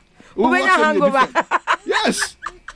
Me there as a consumer, the minimum is a mother sorry, and I'm a canyon or doom. Yes, it's in your one VSOP. It's your one VSOP. No more petition. That's also only a member the idea of Coco no. And when you form you na Abekasa. Now if you mumi no kasana. Bako kasa say o mine ba. Bako so kasa say amani. Oh yes. You can't say that. That be if you my dream no. Okay. Because ura komna don ko chere na dream. Enu aba so e chere na dream. It will be our na dream chere. But me my dream will be samia. Uti ura don ko na se mo kan ya. Na chere say o hwa na de aban ye ne ne. Se nkomo ye ne 2017 kwa. Ye no ba be ye dey. Ye wono sir. Enti wono no the solution. The niam ye bitima boy en eba. Ye nu aba so kwa he ne kasa say oh na kan ye the timetable baba if he say enche baby osu afi kwa na mu ba be yedin emu yedin ma Ghana for yina because say ono admit here say baby owo kra kan yedin edum na wa free baby owo kra ko hotel bi e dey kokasa e bi okọ charge ni phone hotel because say your front telephones na free kan eduma I don't see why I say we move to hotel to if you are not the battery no low make us say bi na twi ni na bi a on timan kan yes bi a okọ charge ni phone hotel but okasa okọ hotel na kokasa dia na kese me ni nya adu because me phone you do if you can here now for me to make them feel no there akasa I don't need to move but the issue should not be about her though it shouldn't be about her she's not managing any kania every before na managing the baby okoye no should no matter me to me kasa be very far dum so anya dia anya trosem and I mean deny because ye nyina no me kan bi at that time senti na wapa mahama cho no you say watch na headline ubenya headline no watch na headline na say nya bone wapa mahama cho enya bone the thing is it's not about whether even wapa mahama cho and I'm in panic cho ni pa do etie our livelihood it depended yeah kania we use no na ntia yete ha o because how dey na affect o ma whether me panic cho na man panic cho say kania na ma fa so bi dey eni so na nipa no so a sabi use kania no ya etinkrɛ ha obi eni ho okasa o use kania ba ye bibifo no ho ye nwi nkɔ kane sa na mehu no ana emonto so ye aduma ade ye batan because afia 8 years ago the population crowd no say me bo ana and tie na population e den I increase na increase na ye si adan ye behia kania no so bi den e de aka ade en preparation ya to for that because asema ye kan ye du ba bia ye kama na ye de ha compare abrofo but the name enye de na de ha compare African countries ni bi esi say na kania ye wo no ye tuaka ese yisigi force so gigi sika na sa sika na omunya profit kra den e wo so every time bia no e ka ball because meter na ye kan illegal connection what the benefit from illegal connection say mra na kire say so obi atua kania ka dia enti me feel say ade no aye wo man ni nyina yasem say ye beyi ye kan so de amanyosam dia and ye de kati amahama no same thing na ndc for beka kania kra ba umbitu me kase beka kania kra e mai but ade ba ko no say kania no ba you don't need to tell anybody say kania ba ya kase ye behu enti me dia na me kase be sire say ebe ye minister no fa timetable no ma areas no ana ECG for or Greek for mra bonten na me kan kire say oh abeka area wonim say me ba show yi madam for pa me nua pani kwa me jambo na djuma wa ye washing bay no kania na eden o use because so generator oboka enti yedum kania sana na djuma eden akofom onso de o leave on sir washing bay no enti asa ye kan no afia anya simple sa nkofo aduane sika between 2012 and 2016 no nkofo famu wuye because of doing so amanfo fie ehye because of doing so companies being walk around and fold up because of doing so most especially you my hairdressers barbering salons edu maybe now call barbering salon bi so ukura e check on because ye you ukura light ti do na dey na baby edu na o check e check on and that's why no back hairdressers barbering salon and especially cost of when you say freezer bia ye dey na magum bia say edum kan edu a certain level na ye science so na nam na say but say ya ofan ko bia ya na ode brain because me cancer na me use sunyane Kumasi road me do kro bi so me koto POKUAA atoto na o the coport bear 20 ICC or at that time na me kan want me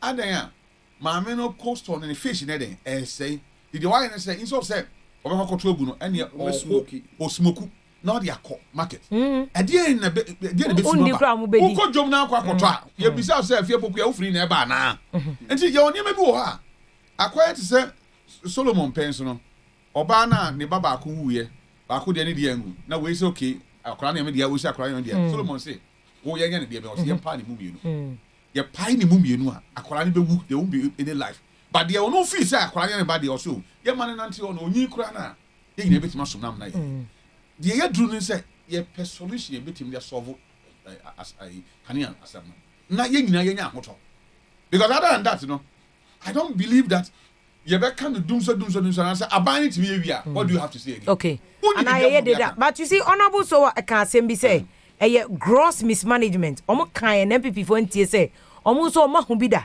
and omo hu ni omo ye omo de solve problem kan MPP for tie ya it's a mismanagement who say oma some interesting figures be very interesting. For instance, ECG, which is just one agency under the power sectors, because independent power producers, VRA, Gridco, ECG, and all say from one more time 2016. Now ECG for in Faso 578 million profits.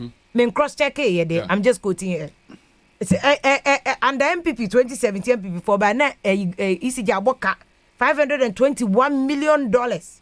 The 2018 Canada cost to $2 billion. After 2 years later, that's like $4 billion.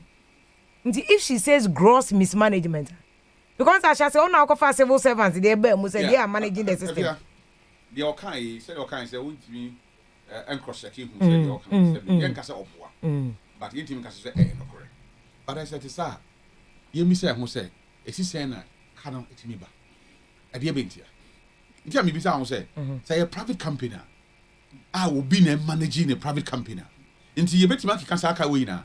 Saka company before up.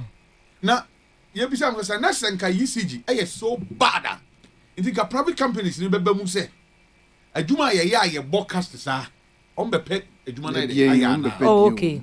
Oh, I have PDS for no. Yes, okay. And it made me feel, sir, Bibi or Atuchima. Yeah.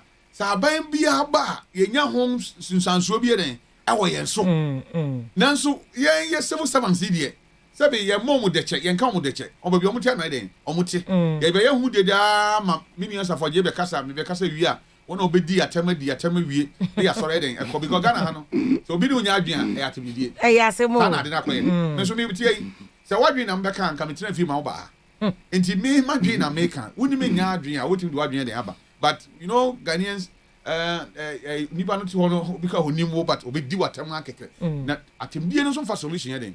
Emfa. Very good quote. Atemdie fa solution ma. Say yeah argument kra na. NDC can on time what they did and MPP can do on time. On bo my That is solve the issue. It does not. Enti yes, omo professionals want to say owura kono na. Tell me say okasa well as a mature politician. Or dream Ghana who can say, I didn't know, don't tell you, or say, Empo, ne Greek on a mom, Netco ne mom, then so, ye doom so.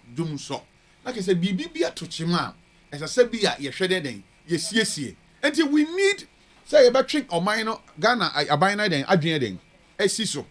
Na, ye bet me a shena, and near ma, a cobonino. Ye na yet young boy then, affix it, not if you're wedding. Ye hu atoye because by virtue of say minister was here napo so we ko blame napo a me who dey kwan be for be blame no enti a be say e owura gbacha jakon e na anye ni yi ana owura mawu e na anye ni yi ta mawu na ache ho because owura mawu na den ache ho but I believe that maintenance no so owura mawu adwen be koso because day to day job with the power lines no nya mawu na en hwadwum okay and you civil servants no Ba untia na unia asavoje ne doc Kwabradon komunya kas esikasem because the maintenance yan koye na esikasem we see financial the problem is financial eh masa mess someone asavoje we see financial me say this time na financial still financial I have disputed that fact. Well we see but this is unfairness when is what time was financial and then they also say financial financial me can't okay fine come je doctor Kwabradon ko say financial napo obekasa no nyana dwuno obekasa yo they gave him briefing they wrote to him I have written statement there the man say na state there etie koka ho asem enti na me blame omo no I can't blame the minister because omo ne nim problems there e wo ho unless omba bonti be ka kire yen say oh ye tia you aban asutre say some 3 years ago say anye san hihye we ya say na den e beba.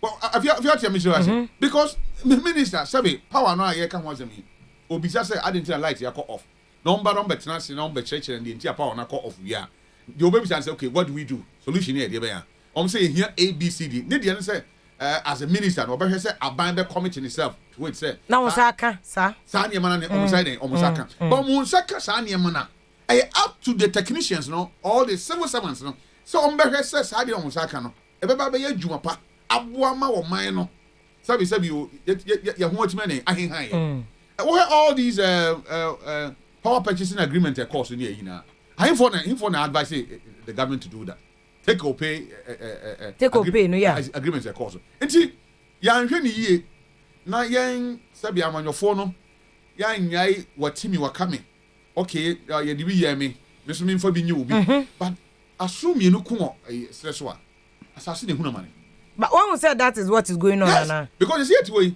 you do me I do you ohia kanea e de aye ade kakra ne nsa be ko na no oni the opportunity oba betre ha ka ho asem but o kakura wi a ade no dey no nsa be kan na that is key the woman no enti ya kan say now no me so na me ko program bi me fa mata de say me beto a ana kanea do me ene ya to atare to sentia me ka say if you nim say ade asa foje dia no ya mo akwa mama time mu ka se ento atare nsen ho se mama ko gina ba bi no ko kan se ento atare nsen wa nka mu de be no ya na ma chel se ne me ye no asa ho ya fe na be ma dum so formula ade chia kanea be duma e bia nka be siesie me ho den etwen ye ma ye mfere because he said acquires me be any star ade be kan stay no ade no ye ne ye firi dada say e bibia e si oba bia ye nim a ye gi information there e different but ye dum ye kanea o man no man na nipa ewo mu na ye dum ye kanea wonim say afia it's not about even dum so no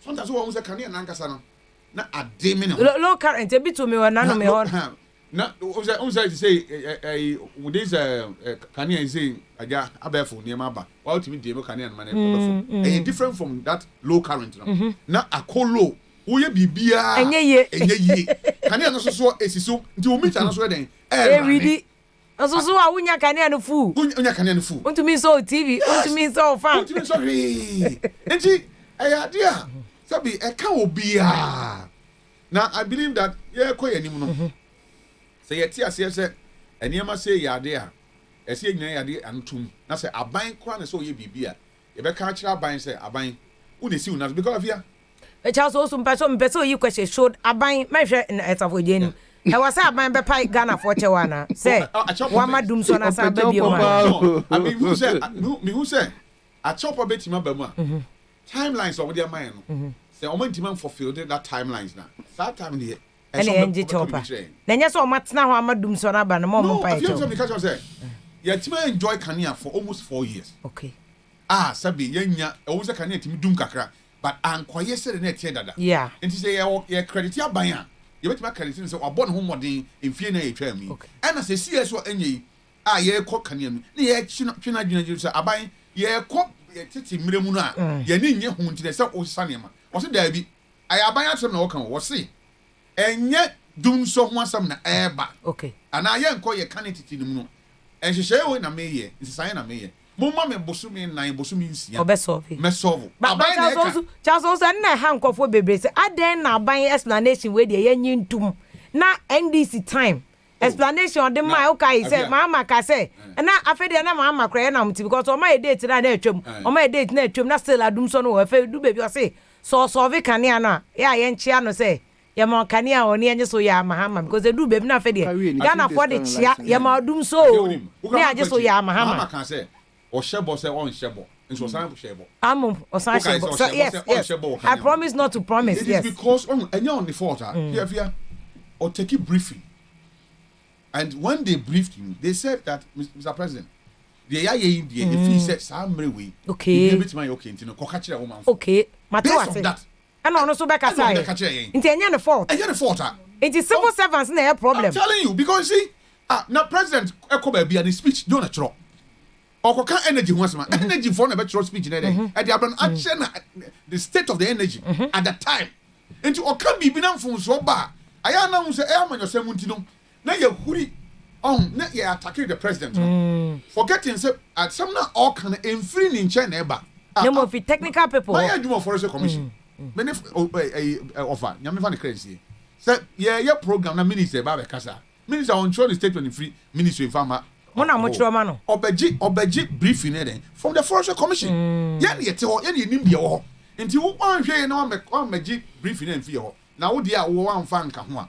A baby, no, as my over can and told be assumed because o can some na ensisu yi Charles also my mesamba hope because the me for anusi ansa me for anusi na nwane mpacho entwen ansa because honorable Ellis Morris don koye MPP Mashebedweni wo Abra Sebu kwa mankese constituency was say vice chairperson of the Mines and Energy Committee of Parliament as avoje we there some make say NDC for me no my friend committee vice chairperson pa honorable you good evening na akwa ba so good evening honorable so ho ye there nyamina do mo ye pa honorable way can ye duma na so dum so na nye dum so Afia eyize mefa Afia funku mefa ma we twi fun yara yo the term dum so na it depends on however obia obohu obi si dum so chere de kan ya we dum na wa so obi si dum so means there power generation na sometime back yenyan na kan ya otumo dum 2-3 days on oil dum so but if you what is happening now it is not what happened before 10 minutes and you can use it as you want but it is totally different Mahama time no generational power generational problem you generate the amount of power you here as a country now consumers will use but in there we have more than enough in that manufacturing we have over 5,000 megawatts as a country in our okay you use now you also in now can country be here you also get that but you've explained over and over and over and there are some of the it is transmission problem so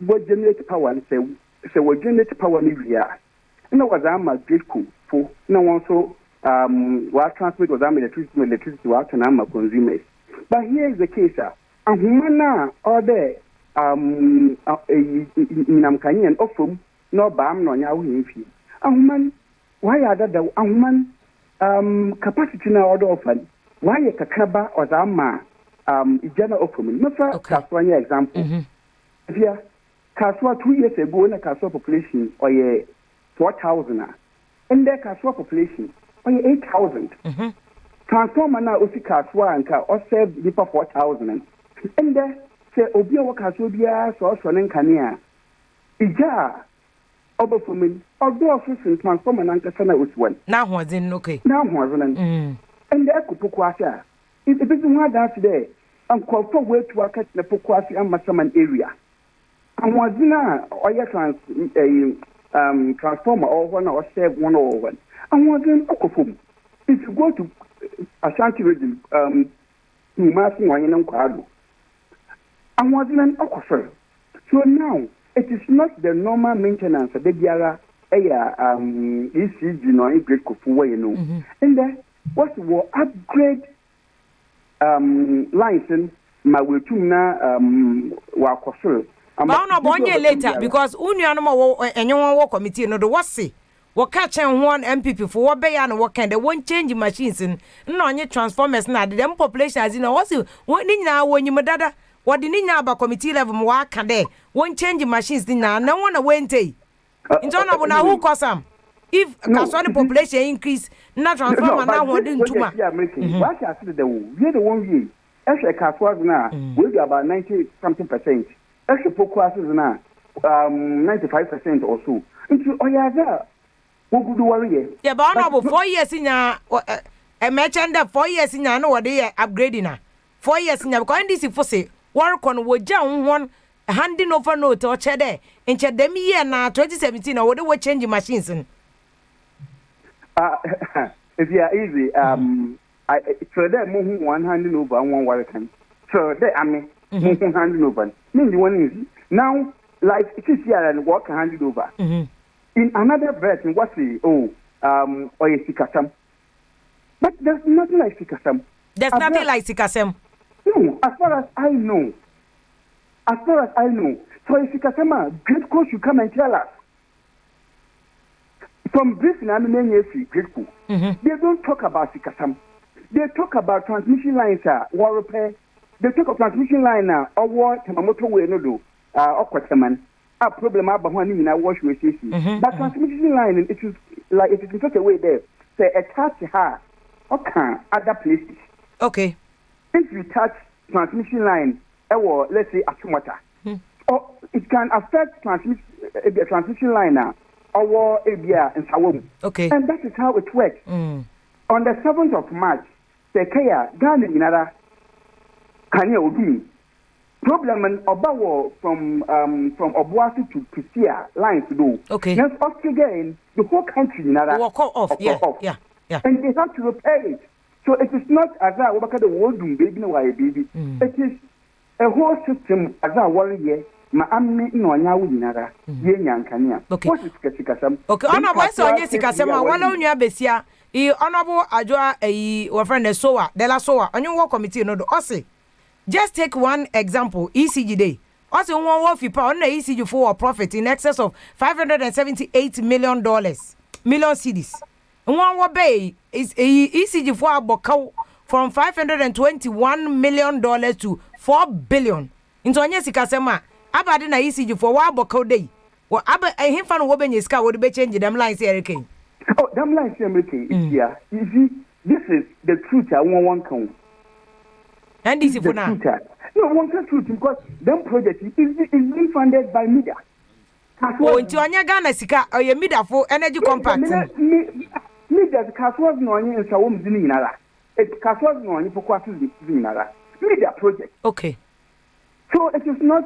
It's because the Ghana government also ring this Kawadili BB. Okay. It is a media-funded project. Oh, okay. So where comes them? Sikano who was the baby. What kind of question? This is the timer that order the men the Mazamini transformers na nyama what's that? Some of the machines you were quite in common after now. What's that? And it just takes a day for a machine to break down. Okay. Just one day. But honorable, day, I can demand on and chama later because if Mahama Ben wait to solve a generational problem, not doom so now. Okwa. One homework I need to obey change lines. Onya dema. Now, lines also to me than this case to Tonya government of Ghana police can tell Bentina 4 years in ye. What into POKUAA in a castle project na 4 years won't to me na. Oh, this is here. On a make a day. As in on your POKUAA na castle with you. What is there you do, baby? If you like them Obuasi Prisia, then what there are other ones a while yet. City America says from Awamasu to Kintampo. Also, what is it? On one project, that was the only thing. There are other ones why I'm waiting. But here's the case of where we are now, where we are at the moment. It's them problem now. What try the over solving, over try the over boost, Kasua over boost, Awamasu Kintampo, the over boost, POKUAA. This is the problem now. And I'm asking, so you see, Kasama, let's the technocrat, GYASO, ECG, VRA, whichever stakeholder, they should come out and tell the whole world today. Problem you can't onto the moon, no, I mean, I take my information from these people, and she said, Bibi and Kwaya, they have to be held accountable. Okay. 1 million timelines. One timeline in there by June, July. Some of these substations will obey it fully. Okay. So we don't need to worry. It's June, July, na doom son AJ. No, you see, 1 man, baby or June, July. Baby also in September, especially Ashanti region, because Ashanti region was the Ameri power was issue Abuasi, now was our call Ashanti region, Kumasi, Abobua with the power boosting. So it will take time to do all these things. But from that time, the bigger power stability will create. So one share not a way in the Biara, will be a view. Now, so in there, can you bodum or China and Yell or China? So let's give them the benefit of the doubt. Okay. Honorable Watcher, before I walk on, whatever your timetable at the committee level, we discuss the timetable. If you're discuss the timetable, but let's say, men who are ECG for what your command, one stakeholder on Tibiara a timetable baba Obotum will follow. But if you are making the answer, Ebia Marco, this doomsday it is not the same as the other doom so. Them doom say, on your gun, the baby and way experience them doom so. No, them doom say so. Means is the obia them 24 hours. No, Metoyarifa. I'm my light, walk out 2 hours, 3 hours maximum. The light will come. In the other places, enough, them not. Mean that the other places there they are affected much. So the Kaswana, non card, no Kumasnas, and it might go a little bit in. Okay. But it is not as the same first one. You don't want my water bomb pay. There, yes, I'm young Kodumutana, one year did you open here, abandon. Okay. Yes, Christo Number, you could imagine in Adam. On battle. On battle. Okay. Yeah, them doom about them 24 hours. Other Ghana of wood. Other Ghana of Woyajuma, Ghana of Woyan Kania was by Yajuma. So the name, the term Doom So, Dumubro, Dum Abazabazo, if you are Muji in another day, I will be in the consumer. Ibn Kanya as I wage man, Ibn Kanya as I wage man, Ibn Kanya as I more days. If I won't be in our body, young son, he makes it. Young Honorable Penny, the age, young Mompay, war, Yato Abama, Yamaho 1 million votes. Yet to Mahama, in the young Bombay, it's easier the day. What's off Doom son of me? If you are so, okay, but you mean so already. Them Nampa. You, but obey you, Matty. From June, July, power stability. The Benio cream now, 1 hour Bombay for Doom sitting in another, one another, and go for Bombay for Doomsa. I don't go for Bombay, Bombay, no, we do I can do a couple of the two in our 2 1 yet. Or Bombay. Mitten pie one for 4, what a country, one kitchen, 1 bedroom. One over them pen, and this if you have a movie anything, but 1 hour about horrible. 1 hour bomb pay the young Kodumusumin. What is the also young can? Also young can. But them empire born on them in country in another. If you didn't obey Yamutu, and in another. You from July, you bring your power stability. You have power stability. Then you go back and ask Gilco. Now, the partners in the you told us today, July. I'm not for a problem about we fancy because I say July no one bar. Young Bussa Gilco no ne partners. And 94 time no doom son a bear. One can't change a day in Kubusa. What friend the Gilco no what's the young Bussa Mahama? In fact, we should blame Mahama. And the you said it. Much of that great colony and come one yes, abundance involved. It is the responsibility of the government to make sure that all these sectors obey manama and what to him. You on the make a say you get someone indirectly, yes, okay. Let them through them Ejimoku over catch and the Benyan Kanya. Now, so what's na Yan Kanya? Okay. Now, about how no. You so yes, you can so a abansam. Then you know where you are overtaking. But my message is going there. One more communication on your social. One more amount for whom more do. In that more codo, or China more codo, or Tennessee more codo. So that will be an argument by the fine.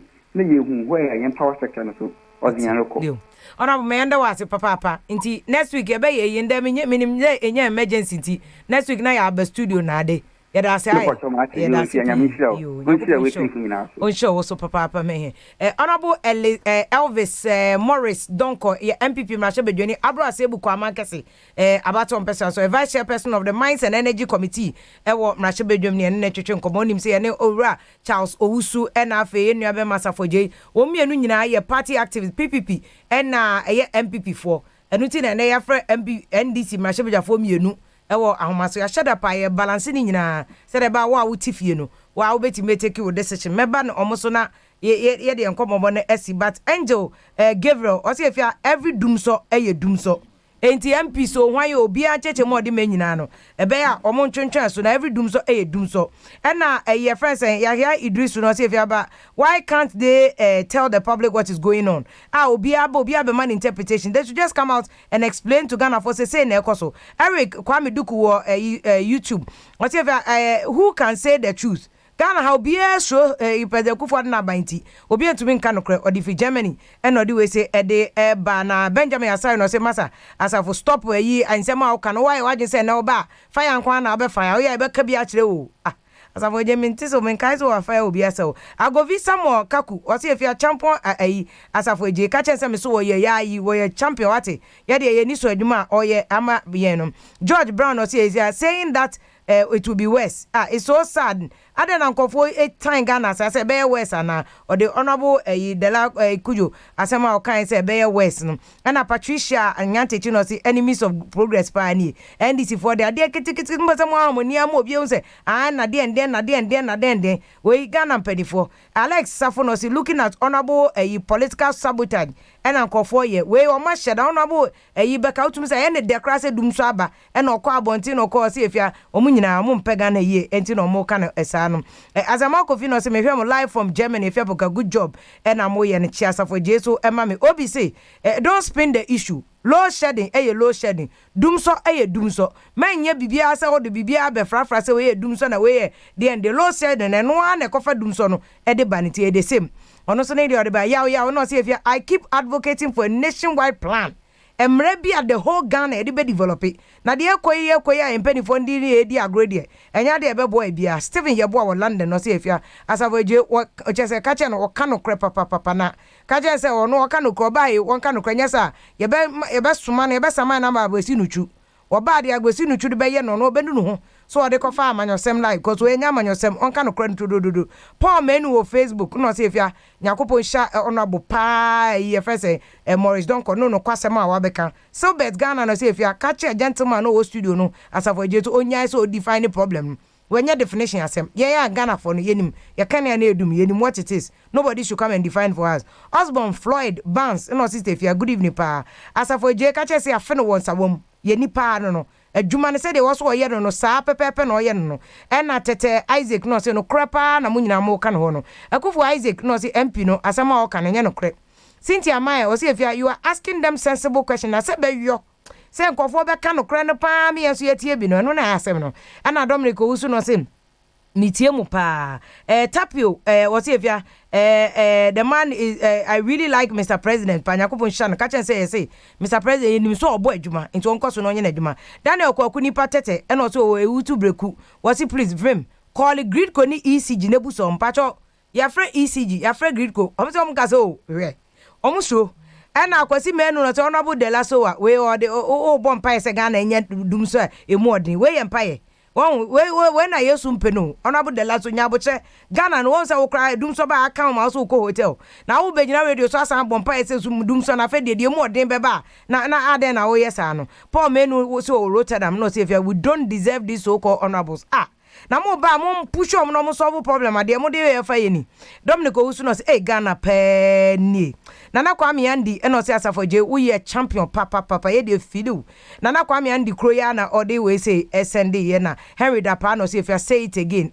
aden 4 years ni dumso mo de muntumi solve masa de ye ko dumso wala nyo wa akotia no say this intermittent power outage is being exaggerated intermittent power outage enye dumso asem pacho ai wala nyo asafoje kra kan say ade ne dumso intermittent untumi fa brofo enkyere dumso mu Mama ga kafui no say yate this time a technical problem yate why yate pa na mahama de enye technical problem mo MPP for dem ba ya technical problem Kwame Lord no say if ya busa no ma say omo politicians no mo te parliament omo de ade ye politics omo ya eya na baby omo de Ghana akono mo hwa nti omo de Ghana ekoyi ana ono so ne de Russell eni o say good evening if ya no mpanifo no mo studio nyama o Germany na me hwem no yakopon hwa Ghana no ma ye mpanifo mbeboa na upon all Ghana japade ewe enti etumi tena wa madum so ba o say if ya matena Germany 35 years mi hu se Ghana kane aboneni da but openi Russell eni untumi fa Ghana ntutu Germany hu mesrewa Germany is the biggest economy in Europe omusi munye ne Ghana crowd ye nuru de enfifi ni aba developed country omo ye developed country wati eti esewa King Daniel no say if you are ignorant who apology crowd VIM lady kan ho asem sa VIM lady ka church so so mpa mahama chewa tie program ni ye unim history ubo hu de enti o ka so mpa mahama chewa no ye de ade we aye campaign na de mahama ko ya mo say technical yate why osan kwasi no say me Germany good job if you na on panelists no mo ye no Jesse man no ba hene odi de ba hene so wa beka ye da sese wo so hwe Ivan Asante Amadi so di kwapem for latefo di Amadi what if you go why are you so interested in apology de be mahama wo de mahu pa so ye mahama ni papa efia wo ga ye ko ye to abawi ye se meme Ekufuado ni po no mawia mahama vote ama efese Ekufuado afede dum so ba ye se efia wo ga ye mahama ni papa na no ko bi se efia wo ye mahama girl say I say me mahama girl anya bad and mahama so a fine man me Ekufuado so girl I say anya bad o a fine man akokra we di 70 something but who na ne swag ya wo me say o jina naso nti kamin ko ye give we bi send the haram me boa nti is okay yes say okay say Charles ozu me fa as afoje final comment na me mra so Charles wait me shall me year 1 or 2 we bi fa che me wie Honorable Morris o say what you yarefa Honorable Morris man tis okay oh he mentioned say what you yarefa me so da mo say okay baby oti okay ono security phone go that's all na buy no nti ebi o soldiers gu no ho na nya security issue ebi na me na say na buy net it depicts clearly ma me no diatro and then you can say that oh me ma say ye no free ho now ne chance ya de bi o nya ma fault technical for the man advice me ba eti ma be kan ne solve problem na nke ba ko bo technical ni bi abaso okay fault no anya ne fault wan okay my advice, and when you accept the advice and you speak to it, you've owned it. Mama be just simply GYASO and country that say the technical phone can say he speaks as though he is telling us. It fort and fort and ya twetiano. They shouldn't come and play our games do have. Now, Mami some boss assembly so say gross mismanagement. I mean, minim so be you su west keke wahano sorry call you said you. Look, me ye medjuma. Me be your friend is saying, friends despite companies. My bobusia, and I say, oh buy no, a cow me books in him, but me ye investment. Is it mismanagement? And I'll be bokai mismanagement. And I say, who a friend is saying, debt will be sick no mismanagement. You cannot just see debt and conclude as a gross mismanagement. No. Now, problem here, challenge here, ye face here.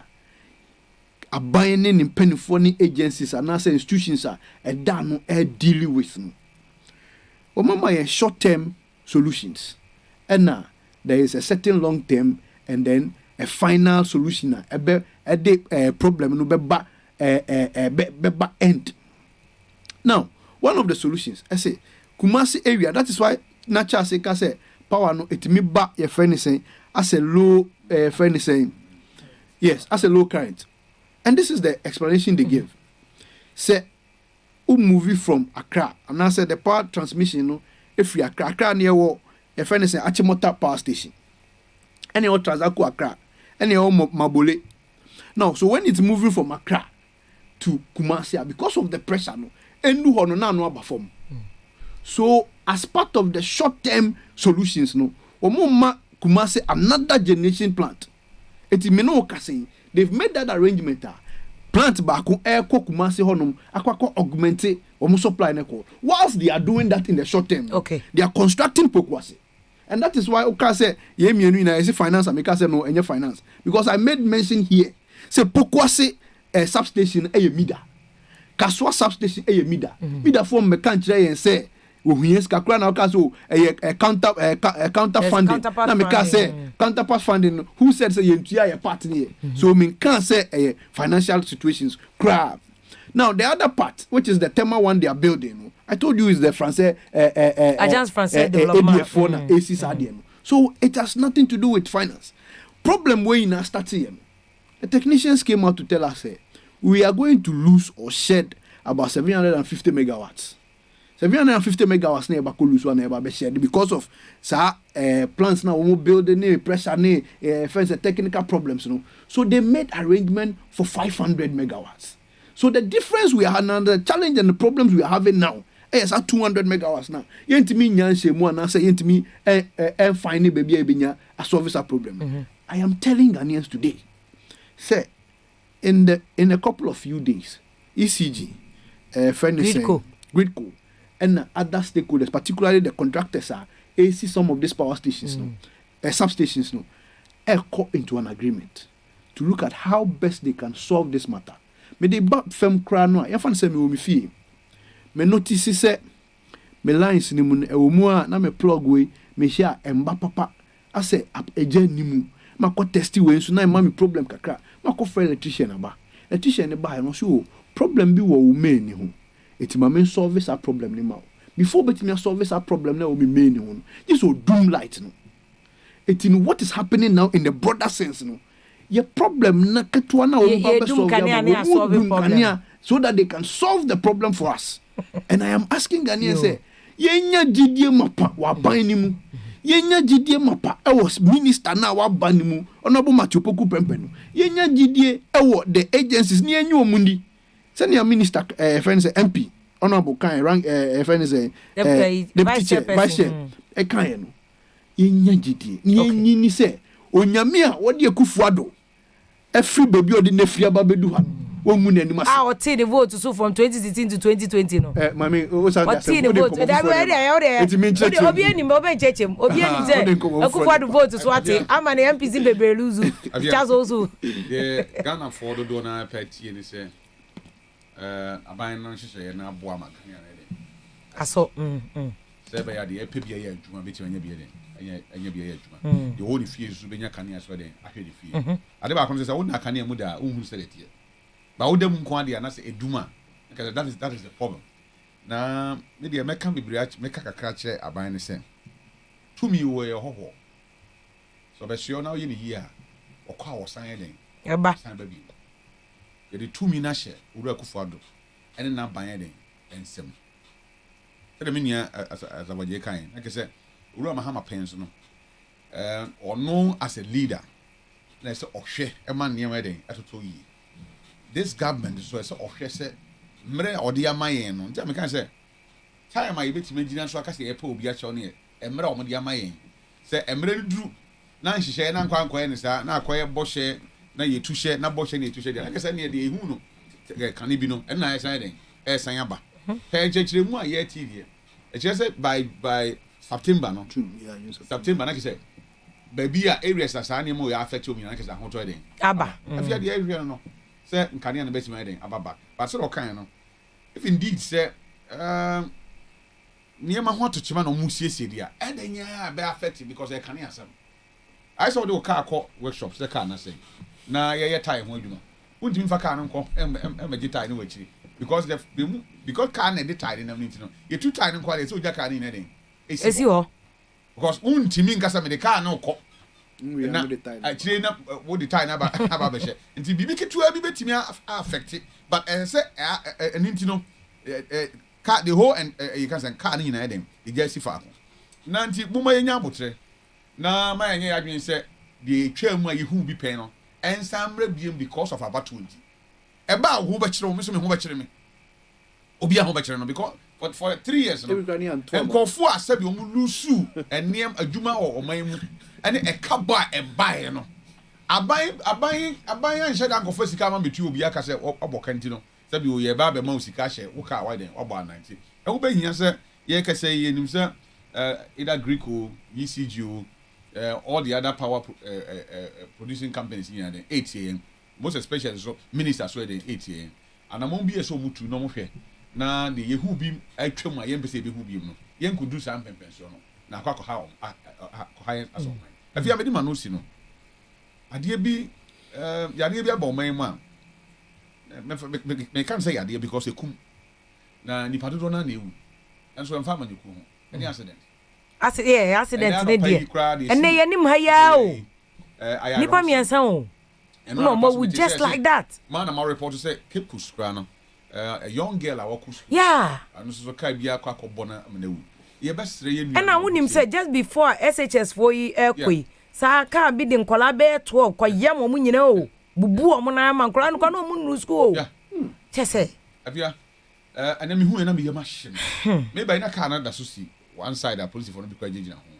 ye besre ye nuanu ma air driver so ye trotro driver we bus driver wa kasa o kan o penifo se nkwa ehu hia sabi obi ene obetima bo nkwa ho ban ti se wa kasa den o bo ho ban sometimes afia wo kura de ebia won drive careless o obi ko drive careless o ya ba be kum because I quite say because ene de wunim se ka na asesi ho e na chete odi ko obi onam ne ba bi o you go ras here sese oh nti ya kwantim po akese ne wonam highways no kwa betima hu se ka bia asesi ba bia anadwo no esum so ho na chinu mo se bia anadwo no ya bubu wura bi na de den Mr. Charles so me twitwa wa no but okay Fred na yim amani hunu ekoto papa ma papa wu ya the same thing o okokuma se obi apake sa se ka ni so ko wura se ekunu abanti a no yesini motorway kwame owusu asa sa motorway car so sa na ode ko sha ya kan nipa bebre o ebi su kra didema yes obi dan so ma last week sa obi su pie ya opie fi curve ni ma na chese obi su car sa na ode ko wura se ebi kura de wanwu but what did them oti hwiche mu ye besre ebi su kura bia da nsa afiri ho obu ho so na yi ni nan so den afiri ho ana accident nti we efa ye nyina ya ho ye besre ya police for in so mo ye adwuma den pa especially highway patrols no any one so on potem no cars na wonim say these bobo ya so hwan hwan bobo ya no ye fa mo sen kra motoke abobo ya mo no mbe ha wasisa bola na gum okwa na sese ya na wajeso no kofi nti bo say highways no na ka bia ko boma najo ebi kura no pani no ma ye be sere ye nyina ye mwa na ya kwanso no ye nisu eni na said between January and this year you can say over 700 people na ewu through accident. Between January and year nko baby nipa over 700 kofo kunu no kofo papa no kofo ma obo ha ona money fie fo aduane den edi odi wa fie na den abo over 700 and ahwe omo kwa na corona iba nipa se na ewu aso no kwase yesu ya she mask e de boy ho ban yes e kan so obi anfa bibi shara no na obi na body shara no because yesro sa wu no adan na de ye nkwa etimi say yen daachi na eye accident no yen nwi hu mienu na every time bia any part of over 2000 any who last year nti say yetina se na yade yankuyen na accident kuyen sa na ka say yade ya hadwen nti before video so asere ye nyina ye mmoa na ye hwe ebe kwa wonim ye be shada ye messages ai ebe mo mpanifo sa na record mo ye kwemu ye ahwe yie we mo ye sem nya ahwe yie o kwa o ka say afa triangle si ho na emmo obi kokose o ka say si ho ena dachi bia cha so say start sa o kai say road safety management for years and kayen tue sika bi nanka ye nyina ye cassette ya me I feel like media me cassette I feel ashamed me cassette I say ya as ye gigi sika no but ene me dwene ho obi ka chem say gama akwaje payola man cassette ya because who a driver who drive wa e kai esi tesa no ha yo domi abra debio tesa no na tesa no anopa akum nipa miensa nipa miensa ba kokura de driver de ye twitwa car dance na ye no na ahumete enti sabi ye wo towing cars on a road we himself ya me nya kwantu kwan ko Canada na omo towing cars no any cars na nam koba 24/7 o di traffic no okọ nti omo no wa why ready who can say anu atwekọ ready just onya accident na ogina ho enye Canada America onyina say Europe sanete what if do ho na omo no omo hwe accident hu no na o to car nti nya na wo aye to car wo ba wo na obetua wo na tua kona bra nti nya accident kakra bi what if for ba so we obetima drive ma towing car na den to car but not towing car no e wo ho a all train police be wi a ye man o man go ahead and not the call nti Ghana no say yanyai say di bibia ya amanyosem aw biem ankoye kwasi nti ekwaye kwabna e ya de bone yanya sa ne mana afia ebe bobi wan omom ti trotrom no muni so ma be yansere nobody knew and omo so omo we NDC MPP o mienu nyina wo I'm telling you nobody knew so many accident na omai ka bitimi mani pe se trailer bitimi se si be mani pa ewu kwa na wo wi a Ghana asem se John kan o say asem bia ni we di na free shada enti asem bia forget to cry 1 week video no we ye ka ho asem nei ka ye o chance ya me bonom timi fru na wo de hwe ka anya accident since morning esi ho e da so si ho me ba ha na esi because se ka no mu odu enti o mu ehia to a eso na beti senti ye di si we na ochire obisan be wu ase bi mu a na ye ka ne sen asem tebe jaso so enti ye be sere o man se enema efa obi a ho sa na de ye nyina ye nka bom na ye nhwe niema kwan ye betima fa so a ye be solve na enim kwa ye ntimi kura nya no na ye betra de e de edi nkomo na ye aboa mo man so mpuntu nso de akoso ye mo ye nkwa ho ban ahunya papa ala woje we de me ma opportunity to talk about asem we bi oh serious oh you see ba mo na mo ye politicians am ti akone ya na ma hwe mu ya ma why nyame na ni nipa nam na ma hwe mu ya ma because na serious I feel serious serious because mo na politicians that are not pa mo hwe mu ye ma na ye nyina so na ye ka me I feel ashamed say me fair po say e ba kane no me cassette aye wo say ye nyina ye ba na bebre wo problem so zoom line na road safety management company no and dia but ono no capacity a ye fa ma no woni Harry Court minister adwuma wa start ya wo ye e go papa o aboje se be ye bi Aji Branson no be ye bi me ade ba kwa me strength sisi an se bi se obi eti ndc for MPs na all areas or core area bia on fa MP na all area enka mo na amanfo no hu se enye MPP aban enhyehyɛ ne se e bia obi tie kantamanto ɔte kwan ho na ɔba be pam no because aban no mpenko fom to ade ɔkwan ho na yɛmfa nkɔyɛ amanyo sem because ɔmo ti kwan wo de hwebe ɔmo ti train train lines no ho e wo circle wo ba na se the train city yes the train nim se the 19 bay o2 train na ye work kromasi apart from say the nyame adoma new ones say abeka ho ani mpo car bia ni ho a say you accident mi dey ensi ho enti let's even take say ekoto trains na rather etimi accident dey man yi na enipa hyedwa e wo ho amanfo ba bi o mabobom mo kiosk dey e de asi say yamfa ya no antum na yina ya nka bi because penifo say come do a yemfa say mi no dey enidi the fact that say bi ahokire wo ho na say woto ade na udidi no kire say kotra ba bi a wo betimi dey ahwere wo nkwa dey aka ho nti de all ye o siesie krom mate say na mi hwe Facebook na mi mo station di TV station bi akomadina na omo interview nkofo asoden ya chi omo no kofa foot bridge so kofa so across na echi na say on nkododwa yes punishment human right punishment e dey mo no and a court bi akra ni obetimi aka say yen punish obi I mean one e ka sa some TV station ye niam say ya na ya say betina se ni abeka say oman ni mu ye fi no mo time na ya ni krono ni why the baba be di krono ni e dey amaye because Ghana traffic we rebe ni na and share that nye cars e dozo e conform ton ni ma e dey o kwa udu la passa two outer lane one chain say trotro for farm ni na conform jabos tete kwashi conform jabos what happen is say trotro for no has to come to the main road no ma be gina about the passengers no mo si passengers ni nyina so timi cause accident dey e ma na ye nti enye obi pe ne say wo ton ade adidi I think Saturday about address here same way critical issue say you complaining about leaders but yeah Ghana for no so you can ho no man so nye yes you can Afia yeah can yeah say ya aban bi no betima take care for granted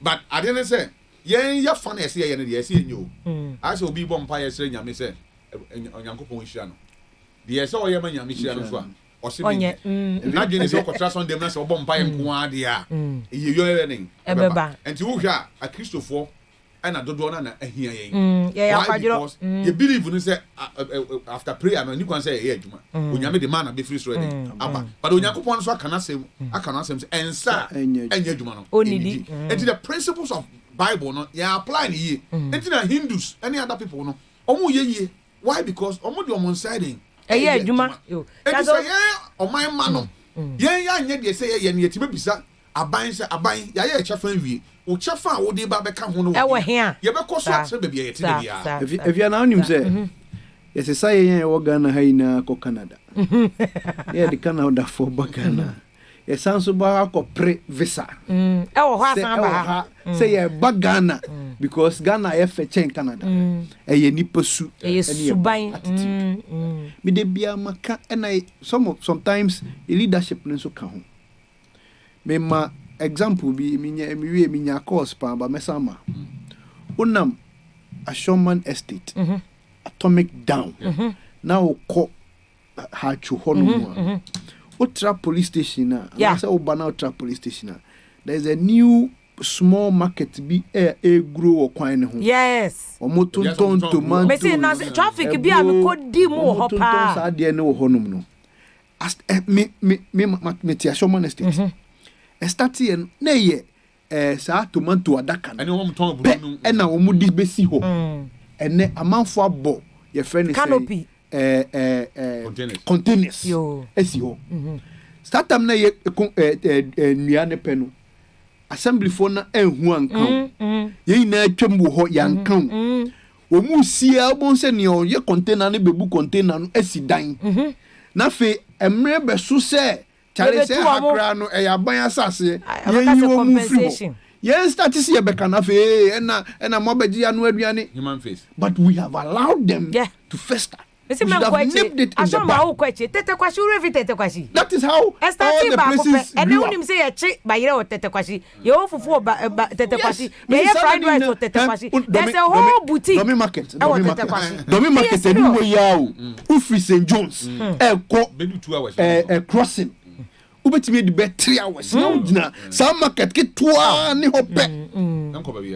So a lot of the traffic situations in this country are indiscipline. A lot of the things are indiscipline. Which is aided by leadership. And leadership no I irresponsible. Ya nyane was ye. And the problem Abraham. Now we'll come back and Samadina sema okay. You demonstrate some here footbridge. About yen to about wait for video be guy be telling a bro for yes. Na yababe see footbridge amamo. Na footbridge in the cramo faso. They say scan ya betugu ya na said and look at Udu your face. Udu Zongo Junction. And you ubenya manyoko to push them to demonstrate and make all those noise. But unya manyoko se womo babo mu se ye you won't get it because for political expediency onye when him say Henry Cote honorable Henry Cote eko pom microphone na omufu o metu etia MPP NDC beba so ye mat together to do it. The glory will come to MPP. The glory will come to MPP. That's the problem. That's the problem. And you know, me sometimes in some way I have developed a certain fatigue. Ubeka no, yeah. Me ka so man state asemi za kwa ho asemi. Cause aminya. Say ade opeso be se nkofo eja. Me say adwuma obi adwuma ono obi di. Aso onipa kro no. Manu nkotena Dubai sesia onye sa da. Obeda ye. Manu nkotena Dubai. Yakwa brochi sebe yentunte fimpongwa. Engwa bontere. Yentunte fimpongwa bontere. Uduwa when the catcher say how you do Obi an catch himself. But some ways that's the system. But who system? Yes, that's the system. No, what you say no. That's the system. You say and no say me di catch. Sorry, wait a minute. Sa abobo ya okay. Abobo ya. Oh, say we mu drive ya, we mu need driving mirror. It is say ufinechi ba unhun. And our branches so left and right only traffic. And see unam kwan so all of a sudden be hunu na abobo ya no di wani mu. 1 2 boss and one ye careful. Ubeti buy wabon. Me say obeku ana waku. And some crofwe wo kwan mu and sa bradiai sebi your friend say e wo suru hopa this time a bank and they don't have that system traffic left right friends and mirror back to us and who cause some see what MTT for you want mumpeni for her court is starting so or check it that is the problem we are talking about a leader bia obefa case let me sit here no a show Vim, let me sit here and say sa prage sa bobo ye. You see people who come out and say ye MPP for na say MPP for no ekase tia wo munuma. So the motto friend say any argument that Okada business because hey mu kase tia enti e betu tia mo. Meanwhile enka papa so opama homa so no enye nanu moden tie. Na mum ni ye yo but hey problem. So amagana no who ni opeso ye ni ye no ye ni papa. And in fact and the president yeah senior we dey we mu facheme. Yeah friend say Galamsey say we lost all the your friend say Galamsey mining communities. We lost all of them.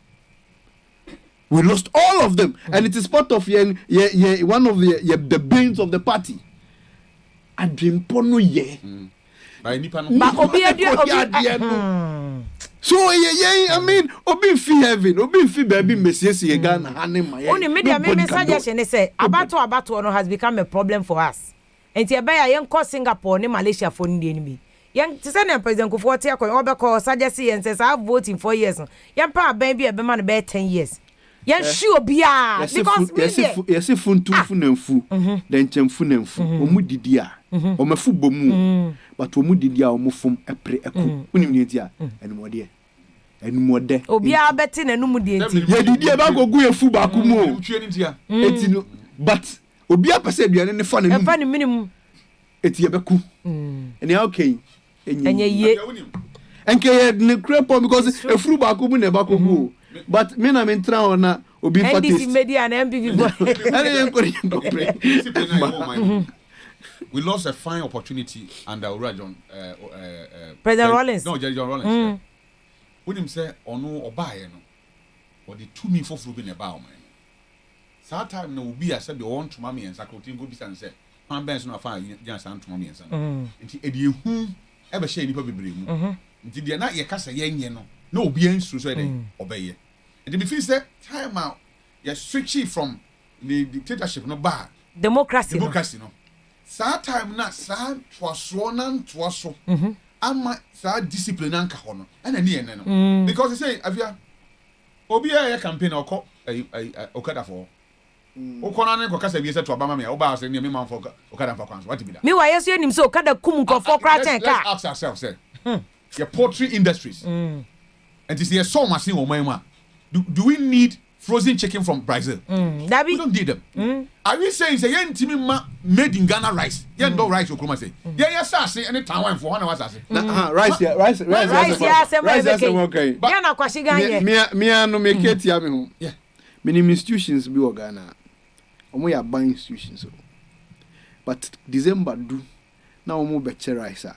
Omo nche Ghana rice. Omo ko to abroche rice. Eso Ghana enwuma o. Enye no. Tititi na. Everything is true. It account why not? Hamper Ben will receive here Ghana. Oh, now me receive it this year. Ah, now you made in Ghana rice. Ah, made in Ghana war any soap near the companies are swam e for Christmas. Na a foreign rice. Now say made in Ghana rice. Your okra frozen chicken or contributed to party. Yes, of course. Your crab. In fact, I'm quite a big financiers to this rice. Enti abane ba. Who need that akokodrona? O jira kasa say na o sika na de ba wa o de campaign. Unya free. Enti and a hopeless case o. Just also a hopeless case o. Because me say Afia a whole carton of chicken. Ya crab. Cheaper than even akoko a obekọ no you can say isa omo ye akoko echinkuko. Enti no obi ye party dey here or those ones no okoto no bebiri a cheap a obetim dey na there. But ye me say who say because Brazil no mtin produce chicken no. Da bia no aburo ho beans wo ho a mutimi e mixe e de feed yan kokoi yensu ya sase ye wo ba bia wo to ta kra wo to ta no kra na de aburo hye wa efifi nti can't we yan concentrate even on a Greek keke because me krom cashew timi ba sa na yen nipa man ento ayam nkransa thought ya say nkransa ko ho nyina ntam ho nyina ya me fi say asese oman ye hu ye here national Charles also said there be any dialogue ya can be ya bre ye be say who say any dialogue effort have you want to say let's say over 30 million, let me say even 35 million, but Nigeria for we over 100 o ma ban rice o unim say foreign rice in Nigeria over 30 million me say baby edri I sank it to child benefit any unemployed benefit now catch me ye see kasa me sank it me koso kodu baby but unim your PDS as one year can license $500 million. Let's go and read Auditor General report. The entry Sika for did it free. A kokwa. I don't got a committee anymore. Na ya chomoto. Man ko eboni bi. We odi eni sha. Pa ko di kese bra. I mean, all these things, you know. Yeah, we nyina wi a. Then ni afa because he say here bosia o man na say Bank of Ghana buy bosia. na oje o man ni sika na oboy bosia ye betua cedi ye ntua dollar enti say even ye tua nsi hu kra na e cedi equivalent enye dollar equivalent enti ebe ko Ghana for so den ebotom but what do we see we go out there ni akoji euro ni akoji dollar ba ye wi a sika e be san ko tua nsi hu no ye san sesa o man sika ni ye san kosesa anenti owura aduchu me penasem pa minim se on the onyesa de e kokoso ye te no ye mpese be te no sa se Ghana for kusua okro we mu na yesi kusua ni omuni bia wo kan kire me am for ubekwa ko fe unity farms aba because kusua kwa e pro kusua kwa e pro ba me ma no de me tumi nka se no close me me hu makre ni bia nkofo de free estate asafo je to kusua 1 month no bia critical ntimi ni wi de bia me say enti no ye to esay enti wontimi nka kire me say na mpo se ebi ni ho a ade na abanye nhye ama ye nso wo na wo ye adwuma na sen na omuso omasenso no omuso mo fani badodo eden eka ho nti employment eden ya criti na yen fidi ye ho na yen zone in the whole country wo area ha mon supply A or B na nkofo kran from kusia na ye see ye ko China akofa ba tinapa sadi ye nya kusia to abra do ma hinkro kusia bu ho hu do ye nya atofo Cote d'Ivoire for kra be fa do ma kusia ni bio ye obi be dinti AFIA niam no de edu ba bia no de wo se yakaseti ye be ka oman asem ye nka amanyuku asem ye nya amanyuku se e oman asem because we hear say niam bi wo ha ti say ye ka mining all the bigger companies na to gold nya me foreigners. I'm looking forward to say be Ghana for ye be mine se adwuma ye be ka omo bom na sa ban kra be bom guarantee so that they can also purchase these machines to mine in our country na ye sika kokko no yen say say kra na Ghana fo ni rather than say yen man kofo foforo fi amanone aba ba ye de so mo ye wu ye no wasesa sika ni nyina afi o man mu ko ehun sunsanso so ba na yen o man ma no ye na den e ba ye so so ye see onim I was say ye shed that by ye de betimi ani say enkuta tuo enkuta jan kasa na ye be kasa we do a discussion about development ne Ghana that because Abrantie bi message or Sunday Isaac Debra Ghana there is sick. Ebe ye ne be che. O se de mu nyina mu kan ko no kra ra ho. O se Ghana ne de enye ye ne enye ye china because si enya soje ni bi pa se Rollins amo am be hwenkofo a ye Ghana fo na pro ye mpani fo so pro until the value no e zero. And baba Hassan o se ifia with all due respect you are wearing made in Ghana clothes wig and I can thank a microphone. Yadamasi, Yavesia never said I can see a man penny for. And Omuja Bibia or Mubusia for no more than one bay. You may dear Emma Yenabe Massa for jail or not more in charge of international affairs or Boying or Sansoye admi National Youth Wing of MPP. Yadanasi Payera Charles also a PPP from penny for the back on also by joining a discussion on Yakopon and show. So also joining a friend and you ran up basis easy. So better na phone so and answer better radio sir into joining a yadasi. This is how I build it on my agent to a tour and yatin ye because Ghana no penny for ye or moko or for beba into ye cambo. Yeah, how to build Ghana. Na ye kokra at least obi be kai say and ye ko ye no. Yes ye be. Edi aboa Ghana kanko eremase some wasting more time to join us the conversation because in here one ka won ntwen entie ema oman no enkonanim eremase efra me VIM lady efra POKUAA yera odame ene producer Michael Johansson e sound engineer atu eboa em on no ye in charge sound ne microphone bibia fema bankro ene twa etum social media bibia eremase ama mu nyina mu ene ti anadwe ye koye ni mana ye chi obi atwen se ne boss be